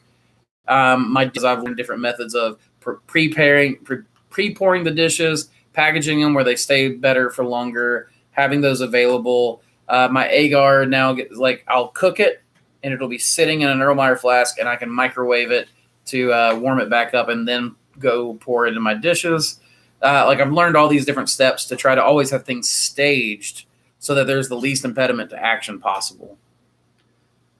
So as far as rare or interesting, there's a lot of new strains that I've been breeding. Guys, oh my gosh, I've got this one, and I don't want to talk about it too much because I don't want to build up hype if it doesn't work. But the baby mushroom, I kid you not, it's a mix between a snow oyster and a blue oyster. Kid you not, a white mushroom. Grows out with little blue pins, turns white almost immediately. The mushrooms were growing out about that big, and every single one of them, like as the cap was about ready to flip, it was like the perfect time to pick. The mushrooms were pure creamy white, dark blue stripes. And I'm calling it the Cool Touch oyster. I'm doing a commercial run on it in just the next few weeks. But I've got all these interesting strains that are coming out, soft stem varieties, hard stem varieties, tall. I've got stuff I'm working on that's going to be really cool. That stuff is rare because you only have ever been able to get it from me at this point.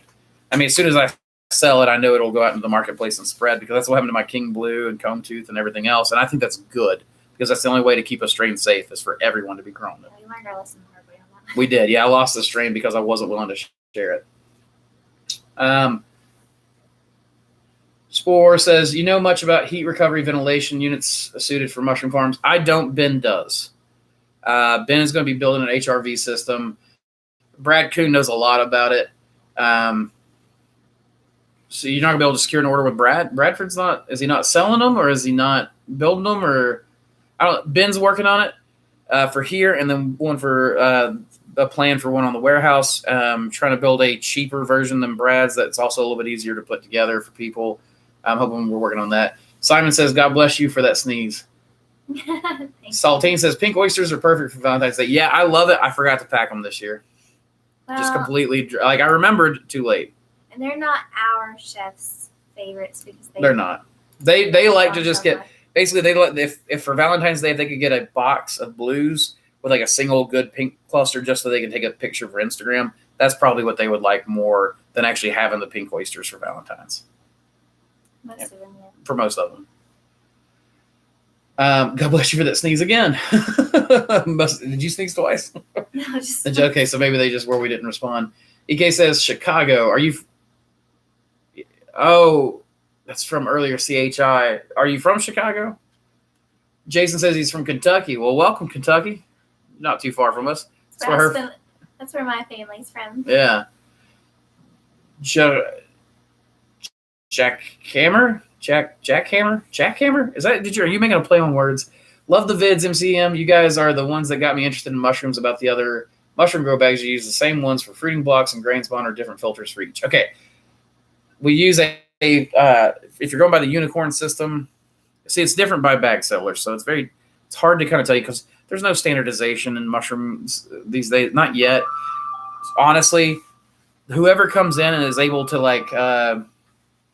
JD Rockefeller, come in and insist on standards put on the mushroom community, I think that'll be one of the best things that's ever happened for this industry. However, that said, to answer your question, I use 0.2 micron filter patches for my grain spawn bags. I use 0.5 micron filter patches for my grow bags. My grow bags, I use the XLS series that is on Unicorn, or I just buy the extra large bags from Shroom Supply or Eric Myers or Seth Fisher of Barbecue Pellets or Mushroom Media online. So I hope that helps. I buy the large bags for my grain spawn for the 5 pounds. Wisendorf says, amen. I raise and sell quail and eggs. I'm good at it, but soon realized that marketing was my shortfall. Yeah, it's hard. That's one of the reasons why I say to start working backwards, because you start working on that marketing chain immediately, and it just helps so much with it. Like, it makes everything else easier because so many mushroom farmers aren't good at marketing. They're really good at growing.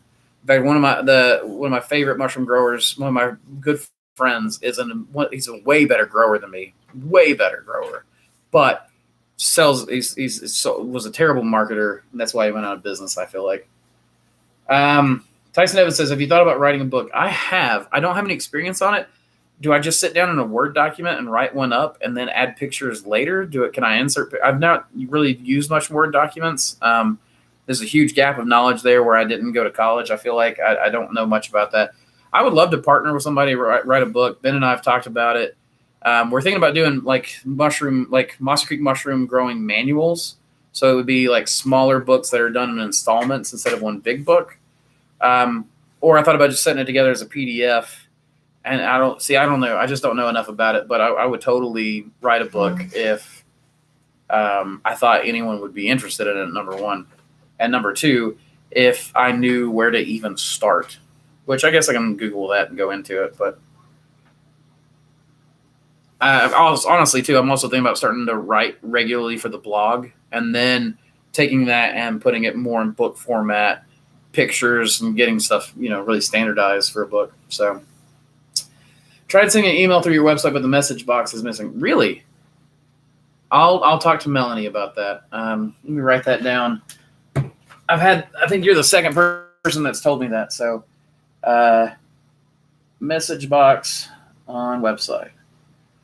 I'm getting a lot of emails, so I'm actually really surprised that that's not working. It must be just with certain things because I'm getting emails every day from the website.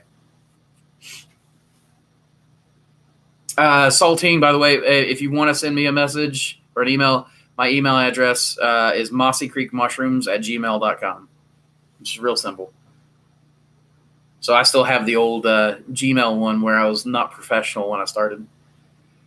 Jonathan says, hey guys, love your content. I've been getting mutations on the caps. I noticed your mushrooms have similar except not as extreme. So is this on King Oyster? Because on King Oyster, it's really common with high humidity to get those warts on the caps. BK says, yes, sir. Okay, so cool. We got someone from Chicago. Helen says, hi from Quebec, Canada. Great teamwork, guys. Hey, Helen. And I'm totally prepared for our consult tomorrow. I hope you are too. Andrew says, hey, Andrew, I've been having a lot of contamination on my sawdust. I inoculate without a flow hood. I don't seal my bags in the PC. If I did, would that help? Love your LC vids. Thanks for everything. So no, I don't seal my bags before going in the pressure cooker. I've never done that, so I don't know if that would help. I don't think it would because I cook bags outdoors in my steam sterilizer and bring them inside. Most of the times it's going to be from Dirty Spawn. If you're supplementing your sawdust and you're not using a flow hood, you're probably going to struggle with contamination rates. It's probably better to go straw at that point or straight sawdust. Plus, I don't know how long you're pressure cooking for. You know, you really need to make sure your core is at temp for a good long while. I do mine at 15 psi for 2.5 hours whenever I do cook stuff in the pressure cooker. Solids, that is. EK says, oh, I use Shroom Supply because of you guys. Yeah, I love Ryan, man. Ryan's got good customer service. Ryan's fast. He's easy. He's not always the cheapest, though he's often the cheapest. And he's got good quality stuff. And I don't think Ryan makes much money off that. I know I don't make a kickback when you use my code. You get 10% off the order using code Mossy. But I don't make any of that stuff. So Tyson says, be right back buying some Cremo. Yeah, man. It's not with an A. Take the A out and you've got it down. It's not a sponsored video either. It's not sponsored, but, you know, go on their website, tell them you bought it because of me. I'm telling you, man. Chick magnet stuff. And not that I'm trying to magnet chicks around because I've got the best chick of all, but it is nice to feel wanted. I'm sure there are other husbands who would disagree with you. Well, fair enough. They'd be wrong. I'm your best chick. You are my best chick. I love your water trough pasteurizer. How do you boil the water to obtain the steam? So you've got the water trough. So there's a design called a cat killer, which is you build I know it's called this because cats would crawl in, fall in the water and drown from the guy who created it. And it's not a nice name, and he wasn't happy that it was happening, but it eventually became a common enough occurrence that he had to do something about it. And so people started calling them cat killers. It's just the trough with water in the bottom, propane burners underneath, and sealed at the top. And then you pack your blocks up. You don't want them sitting in the water, sitting just off the water, so build a little frame to put them on. And then you can just steam like that. The second way to do it, if you see mine, because you're asking about mine, we have a 55-gallon drum that we've built as a boiler, and then we PEX pipe the steam right to the bottom of the trough, have the blocks piled up, plastic wrapped over. The way I was in the bottom that allow the water to drain out, drain and leak out, and it goes downhill down through our yard. There's some current design flaws on that because it goes right across one of our walking paths. Right, so our back door is actually kind of swampy now, so we're going to be doing a big gravel thing at the request of the employees. So, well, on safety's sake. Yeah, we got to go get a truckload of gravel, and then I got to find somebody who's willing to do that work of pulling it off the back of the truck and putting it in place.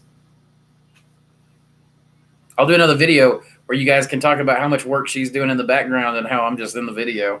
Oh my goodness. Wow. You can also use a sauna steamer to pipe steam to the bottom of your trough. She's worthwhile, I promise. No, I'm not. Okay, maybe I am a little. You just love me because of my brain. That's true. Yeah. Well, I like physical work. I feel frustrated if I don't get to do something. It's true. She'll go outside and just work in the garden. Like, she'll get frustrated. She's like, I'm so angry. I'm going to go weed the garden. That's how I let off steam. It is. Jonathan Bobsky says, little blobs on the cap. She mentioned it on the smoked mushroom vid. It's something to do with the condensation. Okay, yeah, it's water. Typically, it's water damage, either water pooling up on the top of your mushrooms or your humidity being too high. No PO. Pearl oyster. Yeah, it's the same kind of thing. Typically, if you back your humidity down or allow your humidity to spike really high, but then drop down really low, you'll see that reduced. With my kings, I've never been able to get my kings to fully stop, but my oysters don't really do it anymore. Helen says, grain spawn versus supplemented sawdust. Supplemented sawdust for producing mushrooms, grain spawn for inoculating that supplemented sawdust. Because then you have lots of, it's like a starburst. You have lots of points of inoculation. Right. And it ends up. Well, and you don't ever really want to use a supplemented substrate as spawn because it contaminates more easily. There might be hidden contaminations in there. So you want something like grain is nice, even though it's rich, because the outer coatings aren't rich. So bacteria doesn't have a lot to grow on. And you won't really see it until you expand it, and then it has just, what is it? Huh? I'm sorry, I was reading a question. I didn't. One brain dead. EK says, yeah, he was super responsive. Yeah, Ryan's cool, man. Very quick, very fast. I think he's a college, or he may have been a college kid when we started, because I've been buying from him for years now. The only other person I've met who's got the same kind of customer service is John Broadhead from House of Hydro. What? Sorry, you've tried twice. But wait. Now that she started. What you'll see is whenever you expand the grain spawn that's supplemented, you'll see a big mold bloom in your bags afterwards. And you won't see that before because it's sort of, it just doesn't have enough nutrients. But once you expand it, then you'll see it. So, yeah, that's why. Don't do that. Yeah. Sorry. Miss Ravine says, are there any people left who aren't beard people? I feel like I'm on an island, lol. Oh. So, yeah, I know lots of people who don't like my beard. If you're talking about ladies, I mean, or are you talking about men or ladies? Beard people. So, because you just said people, and I will tell you. I'm left. I don't have a beard. Yeah, she doesn't have a beard, so she's not a beard person. Title blonde mustache, I guess. But if you're talking about like men wise, I think that it's kind of a nice thing to like a masculinity thing. Like it feels kind of nice to not have to shave. Plus, or sensitive skin. Or sensitive skin. That's actually one big thing for me is I've got really sensitive skin. If I shave, I get huge red welts all over me. And I've tried everything. I've tried straight razors. I've tried the really nice multi-bladed razors. I've tried going to a barber. I've tried using creams and lotions and soaps. And when I was in boot camp, I just looked like somebody had tried to choke me to death always.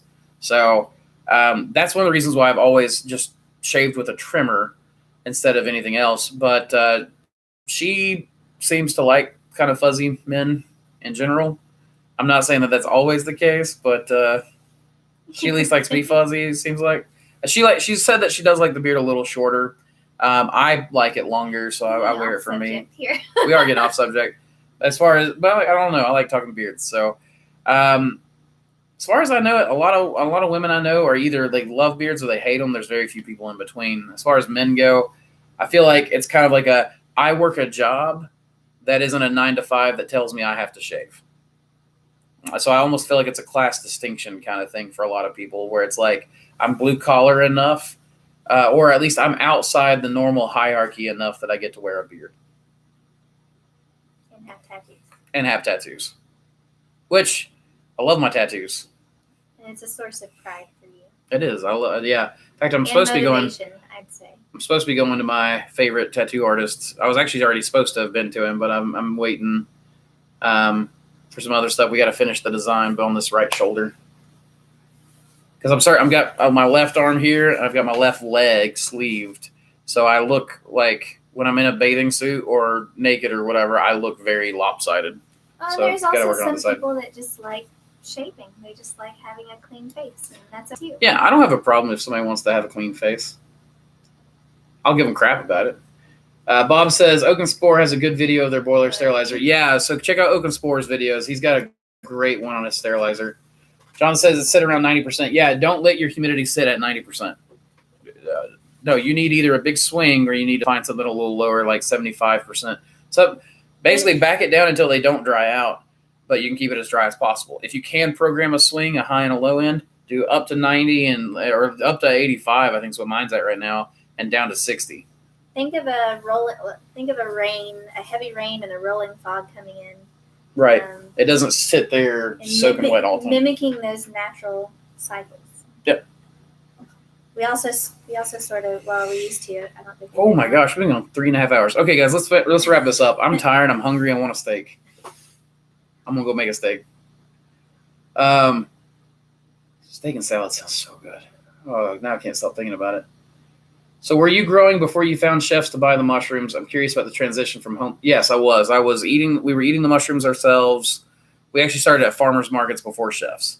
I think farmers markets is the best place to go to transition from hobby to commercial because you get the biggest price point advantage there. And chefs will learn about you because chefs go to farmers markets to find out what's in.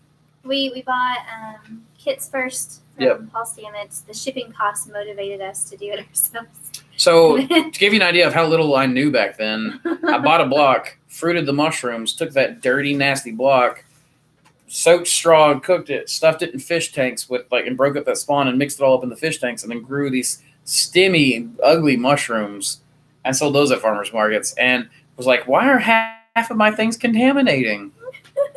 So because you're using dirty spawn, man. Stuff doesn't just sit outside and get we bought clean. a clearance greenhouse and we did long straw bags and we have pictures of that. We might post those do like a flashback soon on Instagram or something. And we would punch a bajillion holes in it and we'd have like 1 or 2 mushrooms out of each single tiny hole and it would take us forever just to pick a little basket. And we started selling at the market, and then as we got cash flow back in, we started finding more effective ways and just kept going from there. What is your mail time on mushroom plugs? Well, we don't currently have any. Oh crap! I don't know that. Stock. When I blocked that guy, I don't know that I actually was able to block him. I blocked him on my personal page. Do we still have that guy going through and talking crap? Or did enough people block him that we got rid of him? Because I can't see it on my master chat here. Okay, let's see. Like I said, guys, I'm going to wrap it up. So, well, man, what is your mail time on mushroom plugs? That's probably the longest thing that I've got going right now because I don't do plugs. In fact, I'm thinking about having them taken off the website because I don't enjoy making them. I don't have good infrastructure for making them. I'm finally getting my infrastructure for grain spawn down. I might bring plugs back, but I'm going to be having them pulled off the website in the next few days. Well, that's something else is not spreading yourself so thin. Right. Don't try to do everything. Just do what you're good at. Tyson says, just start writing a book or start writing in a book will eventually start to form. Ebooks seem like a low risk way to figure it out. Yeah, that's kind of what I thought I might do. I figured I'm just going to practice with blog posts until I don't like the way I write. It's very casual style, and I feel like it's just, I don't know. I feel kind of like for that feedback. Yeah, thank you guys. I know he's gone and they haven't seen. Awesome, thank you. Yeah, I'm like I don't like my writing style. A lot of people say they do like it. I just feel like a country bumpkin when I write, and I don't know. Even whenever I speak to you guys, like I recognize. I mean, I have a lot of knowledge, but I'm Southern, and a lot of people think we sound dumb. So. You get high on the mushrooms. Some of them, yes. Is fungus a poison? Yes, some of it. All of it. Hey, you know, some of it. Log Dog says, can't say it enough. Mossy Creek, you both are awesome. Thank you. I appreciate that. He says, is that a Mjolnir around your neck? Yep. Yes. I have a bunch of them. I've been gifted one that's a big fat one that I really like. That was, I wear them for different reasons. This one is what I wear whenever I'm having an economic day. It's a sterling silver. And then I have a stainless steel that's big and fat that Laura, one of our employees, gave me for my birthday that I wear on days when I'm requiring more physical strength. And I don't think it gives me any kind of power or anything like that. It's just every time I see myself in a reflection, I know it's a mental model thing. And then whenever I'm doing a very fungus-driven day, I have a glass morel pendant that I wear, but I actually broke the string on it yesterday, so I got to replace the string. Log Dog says, have you ever considered using antibiotics preventative? Yes, I think it's a bad idea preventative, and it doesn't really seem to work for cleaning up cultures. Water agar is much more effective. No, we tried it one time on the energy, right? Yeah, and it didn't do a thing. And it ended up being, what was it? Hydrogen peroxide or I can't remember. How did you say that? No, it was not gentamicin. It was watering down the agar, right? And providing a non-nutritive. Okay, so that's what water agar is. So I used antibiotics. That was gentamicin. That's autoclavable, and then I did it. Then I did water agar, which is just water and agar, which is a non-nutritive agar. And then I did hydrogen peroxide dips for the pieces of tissue and putting them. The dips didn't even grow. The hydrogen peroxide stuff didn't even grow. But I think it was because it didn't even grow the bacteria. Then on the gentamicin agar, we got a ring of bacteria, or yeast is really what it was. So obviously antibacterial is not going to work against the fungus like that. So the yeast ate it up. And then on the water agar, I actually had a slight ring of yeast, and then the mycelium had grown out on either side, and I just got that. And that's your technique is going to beat chemicals every day. So I'll focus on don't try to rely on a crush like antibiotics. Just use your technique. Learn good technique. Make your mistakes early and cheap, and then when you get further into this, the mistakes cost more. You'll have already developed that skill. Your practice and your reps. Exactly. You said I can program a swing. It's 5% at the moment. We'll try wider swing. So what I would do is, like I said, try 85 to 60. Or maybe don't take it down to 60 yet and just take it down to 70. And then you can keep bumping that low end down until you get where you've got what you like. But you want to keep those mushrooms. Mushrooms want to feel dry. You want the air to have a rolling, socked in kind of wet feel, followed by a nice dry feel. And those mushrooms should stay dry, especially if you're using an ultrasonic fog. Drippy little systems like the high pressure mystic systems or low pressure mystic systems, either, I find they leave too much water on the floor for bacteria to breed. I don't like them. Yeah, when I go into the grow room and the floor doesn't have any standing puddles, ours is kind of tilted, so you can tell when there's too much humidity in the room because it'll all have gathered on one side, and I have to vacuum it up because we don't have drains. Yeah. But when the floor it has a sheen to it, but it's not dry and it's not puddly. Mm-hmm. It's the perfect. And thank you, Thomas and Saltine, for saying that he's gone. I blocked him on my personal one, but didn't realize that I was on my personal YouTube watching the feed to monitor your all's questions. So, Rob says, do you ever have problems with your production bags not sealing completely due to a sawdust film coating the inside of the bag, sealing the surface? We did when we were hand bagging. We don't now. What we had to do back then was to just take a paper towel and wipe the inside before we cooked the bag. We got away from that real quick by trying to not just toss stuff in there, because that dust will come up. We learned to take the substrate to the bottom of the bag and pull the shovel or our scoop back out instead of just dropping stuff in there and having that. I've seen people take PVC pipe tubes and put it in and then throw everything in there and use it as a sleeve type thing to help them. But we're really lucky enough that Ben built us the bagger, and it's got that nice kind of funnel in. It saves us from dirtying up the bag like that. Okay, we're going to do this rapid fire so I can go get my cook on. Okay, Miss Fredrina says you can publish on Amazon cheaply. Just start writing and you can insert pictures in Word pretty easily. Awesome. I will look into that. Andres says, thanks again, guys. Great stuff. See you here soon. Good luck. Yeah, thank you too, man, for joining. Sporadic says, thoughts on hardwood fuel pellet source. I live in Montana at 5,000 feet altitude, so how many hardwoods available? I would like to reliably order by the pallet. Tractor Supply doesn't sound interested. Try co-ops. Farmers co-ops have worked really well for us. Darian says, the amazing thing about the way you speak and write is that it's understandable. To change that would make you less accessible for sure. And just be then consistent I'll try to keep it. with the farmers co-ops. Just go in and reiterate time and time again that you are interested in, because they go to these big shows where they bid on products.